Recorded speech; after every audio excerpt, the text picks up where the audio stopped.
Break तो बाद स्वागत है मेरे नाल हुण जुड़ रहे ने सतीश जी, दिलराज जी ਅਤੇ सीपी सिंह जी। ਤੁਹਾਡੇ ਸਭ ਦਾ ਵੀ ਇੱਕ ਵਾਰ ਫਿਰ ਤੋਂ ਸਵਾਗਤ ਹੈ। बहुत बहुत धन्यवाद जी। ਗੱਲਬਾਤ ਸ਼ੁਰੂ ਕਰਾਂਗੇ ਪੰਜਾਬ ਤੋਂ, ਪੰਜਾਬ ਦੀ ਇਲੈਕਸ਼ਨ ਤੋਂ। ਪਿਛਲੇ ਕੁਝ ਦਿਨਾਂ ਤੋਂ ਤੁਸੀਂ ਸਾਰੇ ਹੀ ਜਾਣਦੇ ਹੋ ਸਾਡੀ ਟੀਮ ਨੇ ਓਪੀਨੀਅਨ ਪੋਲ ਹਰ ਰਾਈਡਿੰਗ ਦੇ ਤੁਹਾਨੂੰ ਵਿਖਾਉਣ ਦੀ ਕੋਸ਼ਿਸ਼ ਕਰ ਰਹੀ ਸੀ। ਲਗਭਗ 10-12 ਰਾਈਡਿੰਗ ਦੇ ਅਸੀਂ ਤੁਹਾਨੂੰ ਓਪੀਨੀਅਨ ਪੋਲ ਵਿਖਾ ਵੀ ਚੁੱਕੇ ਹਾਂ ਤੇ ਸਿਲਸਿਲਾ ਜਾਰੀ ਰਹੇਗਾ ਪੰਜਾਬ ਦੇ ਇਲੈਕਸ਼ਨ ਤੱਕ। ਲਾਸਟ ਵੀਕਐਂਡ ਤੇ ਸੈਟਰਡੇ ਅਤੇ ਸੰਡੇ ਅਸੀਂ ਤੁਹਾਨੂੰ ਖਰੜ ਅਤੇ ਸੰਗਰੂਰ ਦੇ ਓਪੀਨੀਅਨ ਪੋਲ ਦਿਖਾਏ ਸੀ। ਓਪੀਨੀਅਨ ਪੋਲ ਤੇ ਗੱਲ ਕਰਨ ਤੋਂ ਪਹਿਲਾਂ ਸਭ ਤੋਂ ਪਹਿਲਾਂ ਅਸੀਂ ਓਪੀਨੀਅਨ ਪੋਲ ਕਿੱਦਾਂ ਕਰਦੇ ਆ, ਕੁਝ ਸਵਾਲ ਉਠਾਏ ਗਏ ਸੀ ਪਿਛਲੀ ਵੀਕ ਮੇਰੇ ਤੋਂ, ਖਾਸ ਕਰਕੇ ਉਹ ਲੋਕ ਜੋ ਕਿ ਪਾਰਟਿਕੂਲਰ ਪਾਰਟੀ ਨਾਲ ਜੁੜੇ ਹੋਏ ਨੇ ਉਹਨਾਂ ਨੂੰ ਇਹ ਲੱਗਦਾ ਕਿ ਸਾਡੇ ਓਪੀਨੀਅਨ ਪੋਲ ਗਲਤ ਨੇ ਜਾਂ ਸੀ ਵੋਟਰ ਜਾਂ ਐਕਸੈਸ ਦੇ ਓਪੀਨੀਅਨ ਪੋਲ ਸਹੀ ਨੇ। ਜੇ ਮੈਂ ਥੋੜਾ ਜਿਹਾ ਉਹ ਪ੍ਰੋਸੈਸ ਕੀ ਹੈ, ਐਕਸੈਸ ਜਾਂ ਸੀ ਵੋਟਰ ਜਾਂ ਚੱਕ ਦੇ ਟੀਵੀ ਦਾ ਕੀ ਪ੍ਰੋਸੈਸ ਹੈ ਉਹ ਥੋੜਾ ਜਿਹਾ ਡਿਸਕਸ ਕਰਨਾ ਚਾਹੁੰਦਾ ਵਾਂ। ਜੇ ਤੁਸੀਂ ਕੇ ਵੀ ਕੰਪਨੀ ਦਾ ਓਪੀਨੀਅਨ ਪੋਲ ਜਾਂ ਕੇ ਵੀ ਟੀਵੀ ਚੈਨਲ ਦਾ ਓਪੀਨੀਅਨ ਪੋਲ ਦੇਖਦੇ ਜੋ ਲਗਭਗ ਇੱਕ ਰਾਈਡਿੰਗ ਤੋਂ 50 ਲੋਕਾਂ ਦਾ ਸਰਵੇ ਕੀਤਾ ਹੁੰਦਾ। ਲਗਭਗ ਆਖਣੇ ਕੁਝ ਓਪੀਨੀਅਨ ਪੋਲ ਵਾਲੀ ਕੰਪਨੀ ਦੇ 50 ਤੋਂ ਘੱਟ ਲੋਕਾਂ ਦਾ ਸਰਵੇ ਕਰਦੇ ਨੇ। 117 ਰਾਈਡਿੰਗ ਆ, ਜੇ ਤੁਸੀਂ 50 ਲੈ ਕੇ ਚੱਲੋ 7000 ਤੋਂ ਉੱਤੇ ਦਾ ਨੰਬਰ ਆਉਂਦਾ ਵਾ। ਪੂਰੇ ਸਟੇਟ ਵਿੱਚ 7000 ਦੇ ਕੋਲ ਪੋਲ ਕਰਦੇ ਨੇ। ਇੱਥੇ ਮੈਂ ਤੁਹਾਨੂੰ ਜੋ ਸਾਡੀ ਟੀਮ ਪ੍ਰੋਸੈਸ ਫੋਲੋ ਕਰ ਰਹੀ ਆ, ਅਸੀਂ ਇੱਕ ਰਾਈਡਿੰਗ ਵਿੱਚ 250 ਬੰਦੇ ਨਾਲ ਗੱਲ ਕਰ ਰਹੇ ਆ, ਉਹ ਬੰਦੇ ਨਾਲ ਜੋ ਕਿ ਆਪਣੀ ਪਾਰਟੀ ਪਿਕ ਕਰਦਾ ਵਾ, ਪਲੱਸ ਜੋ ਪਿਕ ਨਹੀਂ ਕਰਦਾ ਜਾਂ ਜੋ ਆਪਣੇ ਵਿਚਾਰ ਦੇਣਾ ਨਹੀਂ ਚਾਹੁੰਦਾ ਅਸੀਂ ਉਹਨੂੰ ਇਹਦੇ ਵਿੱਚ ਨਹੀਂ ਕਾਊਂਟ ਕਰਦੇ। ਅਸੀਂ 117 ਰਾਈਡਿੰਗ ਦੇ ਤੇ ਸ਼ਾਇਦ ਤੁਹਾਨੂੰ ਓਪੀਨੀਅਨ ਪੋਲ ਪੰਜਾਬ ਇਲੈਕਸ਼ਨ ਤੱਕ ਨਹੀਂ ਵਿਖਾ ਪਾਵਾਂਗੇ, ਪਰ ਮੇਜਰ ਜਿੰਨੇ ਏਰੀਆ ਨੇ ਜੋ ਮੇਨ ਵੱਡੇ ਸ਼ਹਿਰ ਨੇ ਜਿਨ੍ਹਾਂ ਦਾ ਪ੍ਰਭਾਵ ਨਾਲ ਇੱਕ ਤੁਹਾਨੂੰ ਅੰਦਾਜ਼ਾ ਹੋ ਜਾਊਗਾ ਕਿ ਕਿਹੜੀ ਪਾਰਟੀ ਕਿੱਥੇ ਚੱਲ ਰਹੀ ਹੈ ਉਹ ਜ਼ਰੂਰ ਪ੍ਰਸਤੁਤ ਕਰਾਂਗੇ। ਜੇ 7000 ਦੀ ਗੱਲ ਕਰਾਂ ਤਾਂ ਤੁਸੀਂ 250 ਦੇ ਹਿਸਾਬ ਨਾਲ ਹਿਸਾਬ ਲਾ ਸਕਦੇ ਜੋ ਕਿ ਕਿੰਨੇ ਸ਼ਹਿਰਾਂ 'ਚ ਅਸੀਂ 7000 ਵੋਟਰ ਕਵਰ ਕਰ ਲਾਂਗੇ। ਅਗਲੇ ਵੀਕ ਜੇ ਮੈਂ ਤੁਹਾਨੂੰ ਆਉਣ ਵਾਲੇ ਸਪਤਾਹ ਸੀ ਤੁਹਾਨੂੰ ਬਠਿੰਡਾ ਅਤੇ ਨਾਭਾ ਦਾ ਓਪੀਨੀਅਨ ਪੋਲ ਲਾਉਣਾ ਸੀ, ਪਰ ਨਾਭਾ ਦੇ ਵਿੱਚੋਂ ਕਿਉਂਕਿ ਜੋ ਡੇਟਾ ਸਾਡੀ ਟੀਮ ਨੇ ਲਿਆਂਦਾ ਸੀ ਉਹ ਸਾਡੀ ਟੀਮ ਨੂੰ ਉਹਦੇ ਵਿੱਚ ਡਾਊਟ ਲੱਗੇ ਤੇ ਉਹ ਕੈਂਸਲ ਕਰਕੇ ਅਸੀਂ ਤੁਹਾਨੂੰ ਹੁਣ ਬਠਿੰਡਾ ਅਤੇ ਤਲਵੰਡੀ ਸਾਬੋ ਦਾ ਪੋਲ ਵਿਖਾਵਾਂਗੇ। ਨਾਭੇ ਵਿੱਚ ਅਸੀਂ ਫਿਰ ਤੋਂ ਟੀਮ ਭੇਜ ਰਹੇ ਹਾਂ ਸਿਰਫ ਕਿਉਂਕਿ ਸਾਡੀ ਟੀਮ ਨੂੰ ਆਪ ਹੀ ਲੱਗਾ ਕਿ ਅਸੀਂ ਕੁਝ ਪਾਰਟਿਕੂਲਰ ਵਰਗ ਦੇ ਲੋਕਾਂ ਨਾਲ ਰਾਬਤਾ ਨਹੀਂ ਕੀਤਾ ਤੇ ਸਿਰਫ ਸਾਡੀ ਟੀਮ ਨਾਭੇ 'ਚ ਜਾ ਕੇ ਉਸ ਪਾਰਟਿਕੂਲਰ ਕਮਿਊਨਿਟੀ ਨਾਲ ਗੱਲ ਕਰਕੇ ਤਾਂ ਕਿ ਸਾਡੇ ਕੋਲ ਹਰ ਵਰਗ ਦੇ ਓਪੀਨੀਅਨ ਪੋਲ ਹੋਣ। ਅਸੀਂ ਹਰ ਰਾਈਡਿੰਗ ਨੂੰ ਜਿੰਨੇ ਪੋਲਿੰਗ ਬੂਥ ਹੁੰਦੇ ਆ ਉਹਨੂੰ ਮੈਪ ਤੇ ਪਾ ਕੇ ਉਹਦੇ ਹਿਸਾਬ ਨਾਲ ਡਿਵਾਈਡ ਕਰਦੇ ਆ। ਉਸ ਤੋਂ ਬਾਅਦ ਕਿੰਨੀਆਂ ਕਮਿਊਨਿਟੀਆਂ ਨੇ, ਯੂਥ, ਲੇਡੀਜ਼, ਬਿਜ਼ਨਸ ਪਰਸਨ ਜਾਂ ਫਿਰ ਦਲਿਤ ਭਾਈਚਾਰਾ, ਹਰ ਕਮਿਊਨਿਟੀ ਨੂੰ, ਹਰ ਸੈਗਮੈਂਟ ਨੂੰ ਅਸੀਂ ਕੰਸਲਟ ਕਰਨ ਦੀ ਕੋਸ਼ਿਸ਼ ਕਰਦੇ ਹਾਂ। ਉਸ ਤੋਂ ਬਾਅਦ ਤੁਹਾਨੂੰ ਓਪੀਨੀਅਨ ਪੋਲ ਵਿਖਾਉਂਦੇ ਆ। ਹਾਂ, ਟੀਵੀ ਤੇ ਅਸੀਂ ਅੱਧੇ ਘੰਟੇ ਦੇ ਪ੍ਰੋਗਰਾਮ ਦੇ ਵਿੱਚ 300-350 ਬਾਈਟਾਂ ਨਹੀਂ ਦਿਖਾ ਸਕਦੇ। ਲਗਭਗ ਜਿੱਦਣ ਅਸੀਂ ਡੇਟਾ ਵੇਖਦੇ ਆ 4 ਤੋਂ 5 ਘੰਟੇ ਦਾ ਡੇਟਾ ਹੁੰਦਾ ਵਾ, ਉਹਨੂੰ ਕੰਪਾਈਲ ਕਰਕੇ ਛੋਟਾ ਬਣਾ ਕੇ ਅੱਧੇ ਘੰਟੇ ਦੇ ਪ੍ਰੋਗਰਾਮ 'ਚ ਵਿਖਾਈਦਾ ਵਾ। ਪਰ ਜੇ ਕੁਝ ਦਰਸ਼ਕਾਂ ਦੀ ਮੰਗ ਹੋਊਗੀ 1-2 ਰॉ ਡੇਟਾ ਅਸੀਂ YouTube ਤੇ ਜ਼ਰੂਰ ਪਾ ਸਕਦੇ ਹਾਂ ਤਾਂ ਕਿ ਤੁਸੀਂ ਦੇਖ ਕੇ ਆਪ ਤਸੱਲੀ ਕਰ ਲਿਓ ਕਿ ਅਸੀਂ ਕਿੱਦਾਂ ਕੰਮ ਕਰਦੇ ਹਾਂ। ਪਰ ਸਿਰਫ ਕਿਉਂਕਿ ਤੁਹਾਨੂੰ ਇਹ ਲੱਗਦਾ ਕਿ ਤੁਹਾਡੀ ਪਾਰਟੀ ਸਾਡੇ ਪੋਲ ਗ੍ਰਾਫ ਪਿੱਛੇ ਆ ਰਹੀ, ਉਹ ਸਾਡੀ ਗਲਤੀ ਨਹੀਂ ਹੈ, ਕਿਤੇ ਨਾ ਕਿਤੇ ਤੁਹਾਡੀ ਪਾਰਟੀ ਦੀ ਗਲਤੀ ਆ ਕਿਉਂਕਿ ਤੁਹਾਡੀ ਪਾਰਟੀ ਉਸ ਰਾਈਡਿੰਗ ਦੇ ਵਿੱਚ ਪਿੱਛੇ ਰਹਿ ਚੁੱਕੀ ਆ। ਸਾਨੂੰ ਜੋ ਲੋਕਾਂ ਤੋਂ ਮਿਲ ਰਿਹਾ ਅਸੀਂ ਉਹ ਲਿਆ ਕੇ ਤੁਹਾਨੂੰ ਵਿਖਾ ਰਹੇ ਹਾਂ। ਦੂਜੀ, ਇੱਕ ਦਿਨ ਪਹਿਲਾਂ ਵੀ ਅਸੀਂ ਇਹ ਗੱਲ ਤੁਹਾਡੇ ਨਾਲ ਹੀ ਜਨਤਕ ਤੁਹਾਡੇ ਨਾਲ ਇਹ ਗੱਲ ਸਾਂਝੀ ਕੀਤੀ ਸੀ ਕਿ ਅਸੀਂ ਇਹ ਗਾਰੰਟੀ ਨਹੀਂ ਕਰਦੇ ਕਿ ਇਲੈਕਸ਼ਨ ਵਾਲੇ ਦਿਨ ਸਾਡੇ ਪੋਲ 100% ਸਾਬਿਤ ਹੋਣਗੇ। ਅਸੀਂ ਇਹ ਗਾਰੰਟੀ ਕਰਦੇ ਹਾਂ ਜਿੱਦਣ ਅਸੀਂ ਪੋਲ ਕਰ ਰਹੇ ਹਾਂ ਉਦੋਂ ਉਸ ਏਰੀਆ ਦੇ ਸਾਡੇ ਜੋ ਪੋਲ ਨੇ 100% ਰਾਈਟ ਹੋਣਗੇ। ਪਰ ਹਾਂ, ਉਦੋਂ ਤੋਂ ਬਾਅਦ ਕਿਹੜੇ ਮੁੱਦੇ ਆਉਂਦੇ ਆ ਉਹ ਮੁੱਦਿਆਂ ਦਾ ਉਸ ਖੇਤਰ ਦੇ ਲੋਕਾਂ ਤੇ ਕਿੱਦਾਂ ਫਰਕ ਪੈਂਦਾ ਵਾ। ਫੋਰ ਐਗਜ਼ਾਮਪਲ, ਮੋਦੀ ਸਾਹਿਬ ਦੇ ਮਾਸਟਰ ਸਟ੍ਰੋਕ ਨਾਲ ਪੰਜਾਬ 'ਚ ਅੱਜ ਵੀ ਸਾਡੀ ਟੀਮ ਬਠਿੰਡਾ ਰੂਰਲ ਤੇ ਸ਼ਾਇਦ ਅੱਜ ਕੋਟਕਪੂਰਾ ਦੇ ਵਿੱਚ ਅੱਜ ਪਹੁੰਚ ਚੁੱਕੇ ਨੇ, ਜਿੱਥੇ ਉਹ ਕੋਟਕਪੂਰਾ ਵਿੱਚ ਸਰਵੇ ਕੱਲ ਇੱਕ ਦਿਨ ਕੀਤਾ ਸੀ, ਅੱਜ ਵੀ ਇੱਕ ਦਿਨ ਉੱਥੇ, ਅੱਜ ਦੂਜੇ ਦਿਨ ਉੱਥੇ ਨੇ। ਹੁਣ ਆਲਰੇਡੀ ਇਹ ਖਬਰਾਂ ਆਉਣ ਲੱਗ ਗਈਆਂ ਸੀ ਕਿ ਮੋਦੀ ਸਾਹਿਬ ਦੇ ਮਾਸਟਰ ਸਟ੍ਰੋਕ ਵੱਲੋਂ ਕਾਫੀ ਲੋਕਾਂ ਦਾ ਝੁਕਾਓ ਮੋਦੀ ਸਾਹਿਬ ਵੱਲ ਹੋ ਰਿਹਾ ਵਾ। ਹੁਣ ਪੋਲ ਦੀ ਐਕੂਰੇਸੀ ਅਸੀਂ ਸਿਰਫ ਉਦੋਂ ਤੱਕ ਗਾਰੰਟੀ ਕਰਦੇ ਹਾਂ ਜਿੱਦਣ ਅਸੀਂ ਪੋਲ ਕੀਤਾ ਵਾ, ਪਰ ਬੜੀ ਇਮਾਨਦਾਰੀ ਨਾਲ ਅੱਡ ਟੀਮਾਂ ਨੇ ਜੋ ਉੱਤੇ ਕੰਮ ਕਰਕੇ ਤੁਹਾਡੇ ਤੱਕ ਲਿਆਉਂਦੀਆਂ ਨੇ। ਸਵਾਲ ਸਾਡੇ ਮੇਰੇ ਨਾਲ ਜੁੜੇ ਮੇਰੇ ਸਾਰੇ ਪੈਨਲਿਸਟ ਵੀ ਕਈ ਵਾਰ ਇਹ ਸਵਾਲ ਪੁੱਛ ਲੈਂਦੇ ਆ ਕਿ ਇਸ ਪੋਲ ਵਿੱਚ ਲੱਗਦਾ ਅਸੀਂ ਜ਼ਿਆਦਾ ਸ਼ਹਿਰੀ ਵੋਟਰਸ ਨਾਲ ਗੱਲ ਕੀਤੀ ਜਾਂ ਫਿਰ ਇਸ ਪੋਲ ਵਿੱਚ ਲੱਗਦਾ ਅਸੀਂ ਜ਼ਿਆਦਾ ਪਿੰਡੂ ਵੋਟਰਸ ਨਾਲ ਗੱਲ ਕੀਤੀ, ਤੇ ਉਹਦੇ ਐਕਸਪਲੇਨੇਸ਼ਨ ਵੀ ਅਸੀਂ ਤੁਹਾਡੇ ਸਾਹਮਣੇ ਜ਼ਰੂਰ ਰੱਖਦੇ ਹਾਂ। ਥੋੜਾ ਦਿਨ ਸੰਗਰੂਰ ਦੇ ਤੇ ਖਰੜ ਦੇ ਪੋਲ ਤੇ ਨਿਗਾਹ ਮਾਰਾਂਗੇ। ਗੱਲ ਕਰਦੇ ਹਾਂ ਸੰਗਰੂਰ ਦੀ। ਸੰਗਰੂਰ ਦੇ ਵਿੱਚ ਆਮ ਆਦਮੀ ਪਾਰਟੀ 29% ਵੋਟਰਸ ਦੀ ਸਪੋਰਟ ਲੈ ਕੇ ਨੰਬਰ 1, ਕਾਂਗਰਸ 27% ਵੋਟਰਸ ਦੀ ਸਪੋਰਟ ਲੈ ਕੇ ਨੰਬਰ 2 ਤੇ ਸ਼੍ਰੋਮਣੀ ਅਕਾਲੀ ਦਲ 12% ਵੋਟਰਸ ਦੀ ਸਪੋਰਟ ਲੈ ਕੇ ਨੰਬਰ 2 ਦੀ ਪੋਜੀਸ਼ਨ ਤੇ। ਪਰ ਸੰਗਰੂਰ ਦੇ ਵਿੱਚ ਵੀ ਸਭ ਤੋਂ ਜ਼ਿਆਦਾ ਅਨਡਿਸਾਈਡਡ ਵੋਟਰ 31%। ਸੰਗਰੂਰ ਦੇ ਵਿੱਚ ਜੋ ਸਾਨੂੰ ਥੋੜੀ ਸਪੋਰਟ ਵੇਖਣ ਨੂੰ ਮਿਲੀ ਆ ਉਹ ਸਿਮਰਨਜੀਤ ਸਿੰਘ ਮਾਨ ਵਾਲੇ ਧੜੇ ਦੀ ਥੋੜੀ ਸਪੋਰਟ ਵੇਖਣ ਨੂੰ ਮਿਲੀ ਆ, ਆਪਣਾ ਪੰਜਾਬ ਪਾਰਟੀ ਦੀ ਥੋੜੀ ਜੀ ਸਪੋਰਟ ਵੇਖਣ ਨੂੰ ਮਿਲੀ ਆ। ਕੁਝ ਸਾਹਿਬ ਨੇ ਸਿੱਧੂ ਸਾਹਿਬ ਦੀ ਵੀ ਗੱਲ ਕੀਤੀ, ਅਸੀਂ ਵੇਟ ਕਰਾਂਗੇ।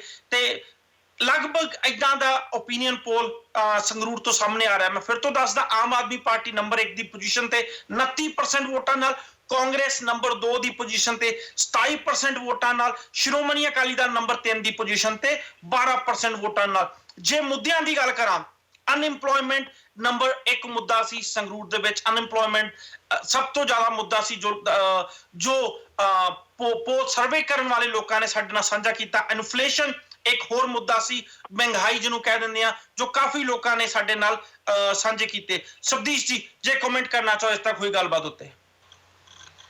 ਹਰਪ੍ਰੀਤ ਜੀ, ਦੇਖੋ ਗੱਲ ਇਹ ਹੈ ਕਿ ਜਦੋਂ ਅਸੀਂ ਇਹ ਗੱਲਾਂ ਕਰ ਰਹੇ ਹਾਂ ਤਾਂ ਕੁਦਰਤੀ ਗੱਲ ਹੈਗੀ ਕਿ ਅਸੀਂ ਸਾਰੀਆਂ ਚੀਜ਼ਾਂ ਦੀਆਂ ਲੜੀਆਂ ਜੋੜ ਕੇ ਦੇਖਣ ਦਾ ਯਤਨ ਕਰੀਏ।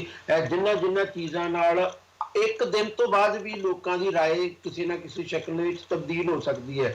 ਜੇ ਅਸੀਂ ਸੰਗਰੂਰ ਦੀ ਰਾਏ ਦੀ ਗੱਲ ਕਰੀਏ, ਆਮ ਆਦਮੀ ਪਾਰਟੀ ਨੰਬਰ 1 ਤੇ ਜੇ ਜਾਂਦੀ ਹੋਈ ਨਜ਼ਰ ਆਉਂਦੀ ਹੈ ਤਾਂ ਉਹਦੇ ਚੋਂ ਇੱਕ ਗੱਲ ਇਹ ਵੀ ਜ਼ਾਹਰ ਹੁੰਦੀ ਹੈ ਕਿ ਭਗਵੰਤ ਮਾਨ ਉੱਥੋਂ ਦੇ ਪਾਪੂਲਰ ਨੇਤਾ ਨੇ ਆਮ ਆਦਮੀ ਪਾਰਟੀ ਦੀ ਤਰਫੋਂ, ਤੇ ਉਹਨਾਂ ਦਾ ਪ੍ਰਭਾਵ ਆਪਣੇ ਆਪ ਦੇ ਵਿੱਚ ਮਹੱਤਵਪੂਰਨ ਹੈ। ਜੇ ਅਕਾਲੀ ਦਲ ਹੁਣ ਵੀ ਤੀਜੇ ਨੰਬਰ ਦੇ ਉੱਤੇ ਨਜ਼ਰ ਆ ਰਿਹਾ ਤਾਂ ਇਹ ਵੀ ਇੱਕ ਸੱਚਾਈ ਹੈ ਕਿ ਇਹ ਕੰਟੀਨਿਊਟੀ ਲੋਕ ਸਭਾ ਵਾਲੀ ਬਣੀ ਹੋਈ ਆ। ਬਹੁਤ ਵੱਡੀ ਲੀਡ ਦੇ ਨਾਲ ਭਗਵੰਤ ਮਾਨ ਜਿੱਤ ਗਏ ਸੀ ਤੇ ਢੀਂਡਸਾ ਸਾਹਿਬ ਉੱਥੋਂ ਚੋਣ ਹਾਰ ਗਏ ਸੀ। ਉਹ ਇੱਕ ਤਰ੍ਹਾਂ ਦੀ ਨਾਲ ਕੰਟੀਨਿਊਟੀ ਬਣੀ ਹੋਈ ਨਜ਼ਰ ਆਉਂਦੀ ਆ। ਪਰ ਜਦੋਂ ਅਸੀਂ ਇਹ ਦੇਖਦੇ ਹਾਂ ਕਿ 31% ਲੋਕ ਅਨਡਿਸਾਈਡਡ ਵੋਟਰ ਦੇ ਤੌਰ ਦੇ ਉੱਤੇ ਬਿਹੇਵ ਕਰ ਰਹੇ ਨੇ, ਤਾਂ ਇਹਦੇ ਤੋਂ ਇਹ ਵੀ ਗੱਲ ਸਾਬਤ ਹੋ ਜਾਂਦੀ ਹੈ ਕਿ 31% ਲੋਕ ਹੁਣ ਆਮ ਆਦਮੀ ਪਾਰਟੀ ਪ੍ਰਤੀ ਵੀ ਉਹ ਰਾਏ ਨਹੀਂ ਰੱਖਦੇ ਜਿਹੜੀ ਲੋਕ ਸਭਾ ਚੋਣਾਂ ਦੇ ਵੇਲੇ ਸੀ। ਫਿਰ ਜੇ ਸਰਜੀਕਲ ਸਟ੍ਰਾਈਕ ਹੋਈ ਆ, ਉਸ ਤੋਂ ਬਾਅਦ ਅਸੀਂ ਜਦੋਂ ਕੋਈ ਗੱਲਾਂ ਕੀਤੀਆਂ ਉਹਦੇ ਨਾਲ ਕਿੰਨਾ ਫਰਕ ਪੈਂਦਾ। ਹੁਣ ਜਿਹੜਾ ਤਾਜ਼ਾ ਵਰਤਾਰਾ ਚੱਲ ਰਿਹਾ ਵਾ ਨਰਿੰਦਰ ਮੋਦੀ ਦਾ ਨੋਟਬੰਦੀ ਵਾਲਾ, ਇਹਦੇ ਤੋਂ ਬਾਅਦ ਜਿਹੜੇ ਅਸੀਂ ਲੋਕਾਂ ਦੀ ਰਾਏ ਲਵਾਂਗੇ ਉਹਦੇ ਨਾਲ ਕਿੰਨਾ ਫਰਕ ਪਵੇਗਾ। ਔਰ ਇਹ ਜਿਹੜੇ ਵਕਤ ਬਾ ਵਕਤ ਪੈਂਦੇ ਹੋਏ ਫਰਕ ਨੇ, ਇਹ ਚੋਣਾਂ ਵਾਲੇ ਦਿਨ ਤੱਕ ਕੀ ਦਿਸ਼ਾ ਅਖਤਿਆਰ ਕਰਨਗੇ, ਇਹ ਇੱਕ ਆਪਣੇ ਆਪ ਦੇ ਵਿੱਚ ਵੱਡੀ ਗੱਲ ਹੋਏਗੀ। ਪਰ ਇੱਕ ਸੱਚਾਈ ਜਿਹੜੀ ਪੰਜਾਬ ਦੇ ਲੋਕਾਂ ਦੇ ਅੰਦਰ ਸਮਝੀ ਜਾਣ ਵਾਲੀ ਹੈ ਕਿ ਇਸ ਵੇਲੇ ਪੰਜਾਬ ਦੇ ਵਿੱਚ 3 ਪ੍ਰਮੁੱਖ ਧਿਰਾਂ ਚੋਣਾਂ ਦੇ ਵਿੱਚ ਸ਼ਾਮਲ ਨੇ, ਜਿਨ੍ਹਾਂ ਦੇ ਵਿੱਚ ਸੱਤਾਧਾਰੀ ਗੱਠਜੋੜ ਆ ਜਿਹੜਾ ਕੁਝ ਕੁ ਥਾਵਾਂ ਦੇ ਉੱਤੇ ਅੱਗੇ ਚੱਲ ਰਿਹਾ, ਪਰ ਬਹੁਤੀਆਂ ਥਾਵਾਂ ਦੇ ਉੱਤੇ ਉਹ ਪਛੜਿਆ ਹੋਇਆ ਨਜ਼ਰ ਆਉਂਦਾ। ਅਸੀਂ ਰਾਜਪੁਰਾ ਦੇ ਵਿੱਚ ਉਸ ਨੂੰ ਅੱਗੇ ਦੇਖਿਆ, ਮੁਕਾਬਲਤਨ ਮੋਦੀ ਦਾ ਪ੍ਰਭਾਵ ਵੀ ਉੱਥੇ ਬਿਜ਼ਨਸ ਕਮਿਊਨਿਟੀ ਹੋਣ ਕਰਕੇ ਸ਼ਾਇਦ ਨਜ਼ਰ ਆਇਆ। ਕੁਝ ਥਾਵਾਂ ਦੇ ਉੱਤੇ ਆਮ ਆਦਮੀ ਪਾਰਟੀ ਅੱਗੇ ਚੱਲ ਰਹੀ ਹੈ, ਕੁਝ ਥਾਵਾਂ ਦੇ ਉੱਤੇ ਕਾਂਗਰਸ ਅੱਗੇ ਚੱਲ ਰਹੀ ਹੈ। ਪਰ ਬਹੁ ਗਿਣਤੀ ਥਾਵਾਂ ਦੇ ਉੱਤੇ ਜੇ ਕਾਂਗਰਸ ਤੇ ਆਮ ਆਦਮੀ ਪਾਰਟੀ ਦੀ ਟੱਕਰ ਨਜ਼ਰ ਆ ਰਹੀ ਹੈ ਤਾਂ ਇਹ ਇੱਕ ਪੰਜਾਬ ਦੀ ਸੱਚਾਈ ਹੈ। ਔਰ ਇਹ ਸੱਚਾਈ ਚੋਣਾਂ ਦੇ ਦਿਨ ਜਿੰਨੀ ਮਰਜ਼ੀ ਤਬਦੀਲ ਹੁੰਦੀ ਨਜ਼ਰ ਆਵੇ, ਵੋਟਾਂ ਦੇ ਵਿੱਚ ਕੌਣ ਲੀਡ ਲੈ ਜਾਏਗਾ, ਕਿੰਨੇ ਫੀਸਦੀ ਦੇ ਫਰਕ ਦੇ ਨਾਲ ਲੀਡ ਲੈ ਜਾਏਗਾ, ਕਿੰਨੀ ਗਿਣਤੀ ਦੀਆਂ ਵੋਟਾਂ ਦੇ ਨਾਲ ਫਰਕ ਲੈ ਜਾਏਗਾ, ਇਹ ਤਾਂ ਵੋਟਾਂ ਦਾ ਰਿਜ਼ਲਟ ਤੈਅ ਕਰੇਗਾ। ਪਰ ਇੱਕ ਗੱਲ ਜ਼ਰੂਰ ਆ ਕਿ ਇਹਨਾਂ ਤਿੰਨਾਂ ਦੇ ਵੋਟ ਸ਼ੇਅਰ ਜਿਹੜੇ ਨੇ ਉਹ ਪਹਿਲਾਂ ਵਾਲੇ ਨਤੀਜਿਆਂ ਤੋਂ ਬਿਲਕੁਲ ਵੱਖਰੇ ਹੋਣਗੇ। ਜਦੋਂ ਟੂ ਪਾਰਟੀ ਸਿਸਟਮ ਵਰਗੀ ਪੋਜੀਸ਼ਨ ਹੁੰਦੀ ਸੀ, ਇੱਕ ਪਾਸੇ ਸੱਤਾਧਾਰੀ ਗੱਠਜੋੜ ਅਕਾਲੀ ਦਲ ਭਾਜਪਾ ਤੇ ਦੂਜੇ ਪਾਸੇ ਕਾਂਗਰਸ, ਉਸ ਤੋਂ ਬਾਅਦ ਸਭ ਸੈਕੰਡਰੀ ਹੁੰਦੇ ਸੀ, ਸਭ ਅਦਰਜ਼ ਹੁੰਦੇ ਸੀ। ਹੁਣ ਅਦਰਜ਼ ਤੋਂ ਬਿਨਾਂ ਇਹ 3 ਨੇ ਜਿਨ੍ਹਾਂ ਨੇ ਅਦਰਜ਼ ਵੀ ਬਹੁਤ ਜ਼ਿਆਦਾ ਪ੍ਰਭਾਵਿਤ ਨਹੀਂ ਕਰਨਗੇ। ਕੁਝ ਸੀਟਾਂ ਨੂੰ ਛੱਡ ਕੇ ਜਿੱਥੇ ਸੁੱਚਾ ਸਿੰਘ ਛੋਟੇਪੁਰ ਦੀ ਬਗਾਵਤ ਥੋੜਾ ਜਿਹਾ ਵੱਧ ਵੇਟ ਲੈ ਗਈ ਹੋਏਗੀ, ਇਹ ਇਸ ਤਰ੍ਹਾਂ ਦੀ ਪੋਜੀਸ਼ਨ ਅਸੀਂ ਪੰਜਾਬ ਦੇ ਵਿੱਚ ਅੱਜ ਦੀ ਤਰੀਕ ਦੇ ਵਿੱਚ ਵੇਖ ਸਕਦੇ ਹਾਂ। ਬਾਕੀ ਫਾਈਨਲੀ ਉਹੀ ਨਿਕਲ ਕੇ ਆਏਗਾ ਜੋ ਪੰਜਾਬ ਦੇ ਲੋਕ ਚਾਹਣਗੇ। ਅਸੀਂ ਜੇ ਰਾਏ ਕਿਸੇ ਦੇ ਹੱਕ ਦੇ ਵਿੱਚ ਦੇ ਵੀ ਦਿਆਂਗੇ, ਕਿਸੇ ਦੇ ਖਿਲਾਫ ਵੀ ਦੇ ਵੀ ਦਿਆਂਗੇ। ਸਾਡੀ ਰਾਏ ਉਨੀ ਮਹੱਤਵਪੂਰਨ ਨਹੀਂ ਹੈ ਜਿੰਨੀ ਰਾਏ ਵੋਟ ਦਾ ਇਸਤੇਮਾਲ ਕਰਨ ਵਾਲੇ ਪੰਜਾਬ ਦੇ ਲੋਕਾਂ ਦੀ ਰਾਏ ਹੋਏਗੀ। ਅਸਲ ਰਾਏ ਉਹੀ ਹੋਏਗੀ। ਇਸ ਕਰਕੇ ਅਸੀਂ ਜੋ ਵਿਸ਼ਲੇਸ਼ਣ ਕਰਦੇ ਹਾਂ, ਸਾਡੇ ਵਿਸ਼ਲੇਸ਼ਣ 'ਚ ਕੋਈ ਗਲਤੀ ਵੀ ਹੋ ਸਕਦੀ, ਸਾਡਾ ਵਿਸ਼ਲੇਸ਼ਣ ਸਹੀ ਵੀ ਹੋ ਸਕਦਾ। ਮੈਂ ਸੁਣਨ ਵਾਲਿਆਂ, ਵੇਖਣ ਵਾਲਿਆਂ, ਪੋਲੀਟੀਕਲ ਪਾਰਟੀਆਂ ਨਾਲ ਜੁੜੇ ਲੋਕਾਂ ਨੂੰ ਸਿਰਫ ਇੰਨੀ ਗੱਲ ਕਹਿ ਸਕਾਂਗਾ ਕਿ ਅਸੀਂ ਜੋ ਵੀ ਕਹਿੰਦੇ ਹਾਂ ਸਾਡਾ ਮਕਸਦ ਵਿਸ਼ਲੇਸ਼ਣ ਤੱਕ ਹੈ। ਸਾਡਾ ਮਕਸਦ ਕਿਸੇ ਪਾਰਟੀ ਦੀ ਜਿੱਤ ਪੱਕੀ ਕਰਨ, ਕਿਸੇ ਪਾਰਟੀ ਦੀ ਹਾਰ ਪੱਕੀ ਕਰਨ ਦੇ ਵਿੱਚ ਨਹੀਂ ਹੈ। ਬੇਸ਼ੱਕ ਸਾਨੂੰ ਪਸੰਦ ਸੱਤਾਧਾਰੀ ਗੱਠਜੋੜ ਵੀ ਨਾ ਹੋਵੇ, ਆਮ ਆਦਮੀ ਵੀ ਨਾ ਹੋਵੇ, ਘੱਟੋ ਘੱਟ ਮੈਂ ਤਾਂ ਇਹਨਾਂ ਤਿੰਨਾਂ ਦੇ ਵਿੱਚੋਂ ਕਿਸੇ ਦਾ ਵੀ ਸਪੋਰਟਰ ਨਹੀਂ ਹੈ, ਕਿਉਂਕਿ ਮੈਨੂੰ ਇਹਨਾਂ ਤਿੰਨਾਂ ਦੀ ਬੇਸਿਕ ਨੀਤੀ ਦੇ ਵਿੱਚ ਕਦੇ ਕੋਈ ਫਰਕ ਨਜ਼ਰ ਨਹੀਂ ਆਇਆ, ਜਿਨ੍ਹਾਂ ਕਰਕੇ ਪੰਜਾਬ ਦੀ ਤਸਵੀਰ ਸੱਚਮੁੱਚ ਬਦਲ ਜਾਏਗੀ। ਪਰ ਕਿਉਂਕਿ ਮੇਰੇ ਕੋਲੇ ਕੋਈ ਆਪਸ਼ਨ ਨਹੀਂ ਹੈ ਇਹ ਕਹਿਣ ਦੇ ਲਈ ਕਿ ਇਹ ਹੀ ਤਿੰਨ ਲੀਡਿੰਗ ਪੁਆਇੰਟ ਦੇ ਉੱਤੇ ਚੱਲਣਗੇ। ਹੋ ਸਕਦਾ ਜਿਨ੍ਹਾਂ ਤੇ ਮੈਨੂੰ ਆਸ ਹੋਵੇ ਉਹ ਬਹੁਤ ਦੂਰ ਤੁਰੇ ਫਿਰ, ਜਿਨ੍ਹਾਂ ਦੇ ਵਿੱਚ ਗਾਂਧੀ ਜੀ ਵੀ ਨੇ ਜਿਹੜੇ ਪੰਜਾਬ ਦੇ ਮੁੱਦੇ ਉਠਾਉਂਦੇ ਨੇ। ਹੁਣ ਵੀ ਉਹਨਾਂ ਪਾਣੀਆਂ ਦੇ ਮੁੱਦੇ ਦੇ ਉੱਤੇ ਇੱਕ ਲੰਮਾ ਲੇਖ ਲਿਖਿਆ ਜਿਨ੍ਹਾਂ ਦੇ ਵਿੱਚ ਉਹਨਾਂ ਅੰਕੜਿਆਂ ਦੇ ਆਧਾਰ ਦੇ ਉੱਤੇ ਸਾਬਤ ਕੀਤਾ ਕਿ ਕਾਂਗਰਸ ਕਿੰਨੀ ਗਲਤ ਹੈ, ਅਕਾਲੀ ਦਲ ਕਿੰਨਾ ਗਲਤ ਹੈ ਤੇ ਪੰਜਾਬ ਦੇ ਨਾਲ ਪਿਛਲੇ 40 ਸਾਲਾਂ ਦੇ ਵਿੱਚ ਕਿੰਨੀ ਜ਼ਿਆਦਤੀ ਹੋ ਚੁੱਕੀ ਹੈ ਪਾਣੀ ਦੇ ਸਵਾਲ ਦੇ ਉੱਤੇ। ਪਰ ਪਾਣੀਆਂ ਦਾ ਮੁੱਦਾ ਫਿਰ ਵੀ ਅਕਾਲੀ ਤੇ ਕਾਂਗਰਸ ਦੀ ਵੋਟਿੰਗ ਨੂੰ ਪ੍ਰਭਾਵਿਤ ਕਰੇਗਾ। ਸ਼ਾਇਦ ਉਹ ਗਾਂਧੀ ਸਾਹਿਬ ਜਾਂ ਗਾਂਧੀ ਸਾਹਿਬ ਦੀ ਸਪੋਰਟ ਵਾਲੇ ਕੈਂਡੀਡੇਟਾਂ ਨੂੰ ਵੋਟ ਨਹੀਂ ਦਵਾ ਸਕੇਗਾ। ਇਹ ਇੱਕ ਸੱਚਾਈ ਹੈ ਔਰ ਇਸ ਸੱਚਾਈ ਨੂੰ ਸਾਨੂੰ ਸਵੀਕਾਰ ਕਰਨਾ ਪਵੇਗਾ। ਅੱਜ ਦੀ ਸੱਚਾਈ ਹੈ, ਭਵਿੱਖ ਦੇ ਵਿੱਚ ਕੁਝ ਵੀ ਵਾਪਰ ਸਕਦਾ। ਸਮਾਂ ਘੱਟ ਹੋਣ ਦੇ ਕਾਰਨ ਦਿਲਰਾਜ ਜੀ, ਸੀਪੀ ਸਿੰਘ ਜੀ, ਮੈਂ ਖੜੜ ਓਪੀਨੀਅਨ ਪੋਲ ਤੇ ਜਾਊਂਗਾ, ਪਰ ਕੁਝ ਬੜੇ ਹੀ ਇੰਟਰਸਟਿੰਗ ਰਿਜ਼ਲਟ ਵੀ ਨੇ ਖੜੜ ਓਪੀਨੀਅਨ ਪੋਲ 'ਚ ਤੇ ਕੁਝ ਮੁੱਦੇ ਜੋ ਸਬਦੀਸ਼ ਜੀ ਨੇ ਵੀ ਚੱਕੇ ਉਹ ਵੀ ਮੈਂ ਡਿਸਕਸ ਕਰਨਾ ਚਾਹੂੰਗਾ।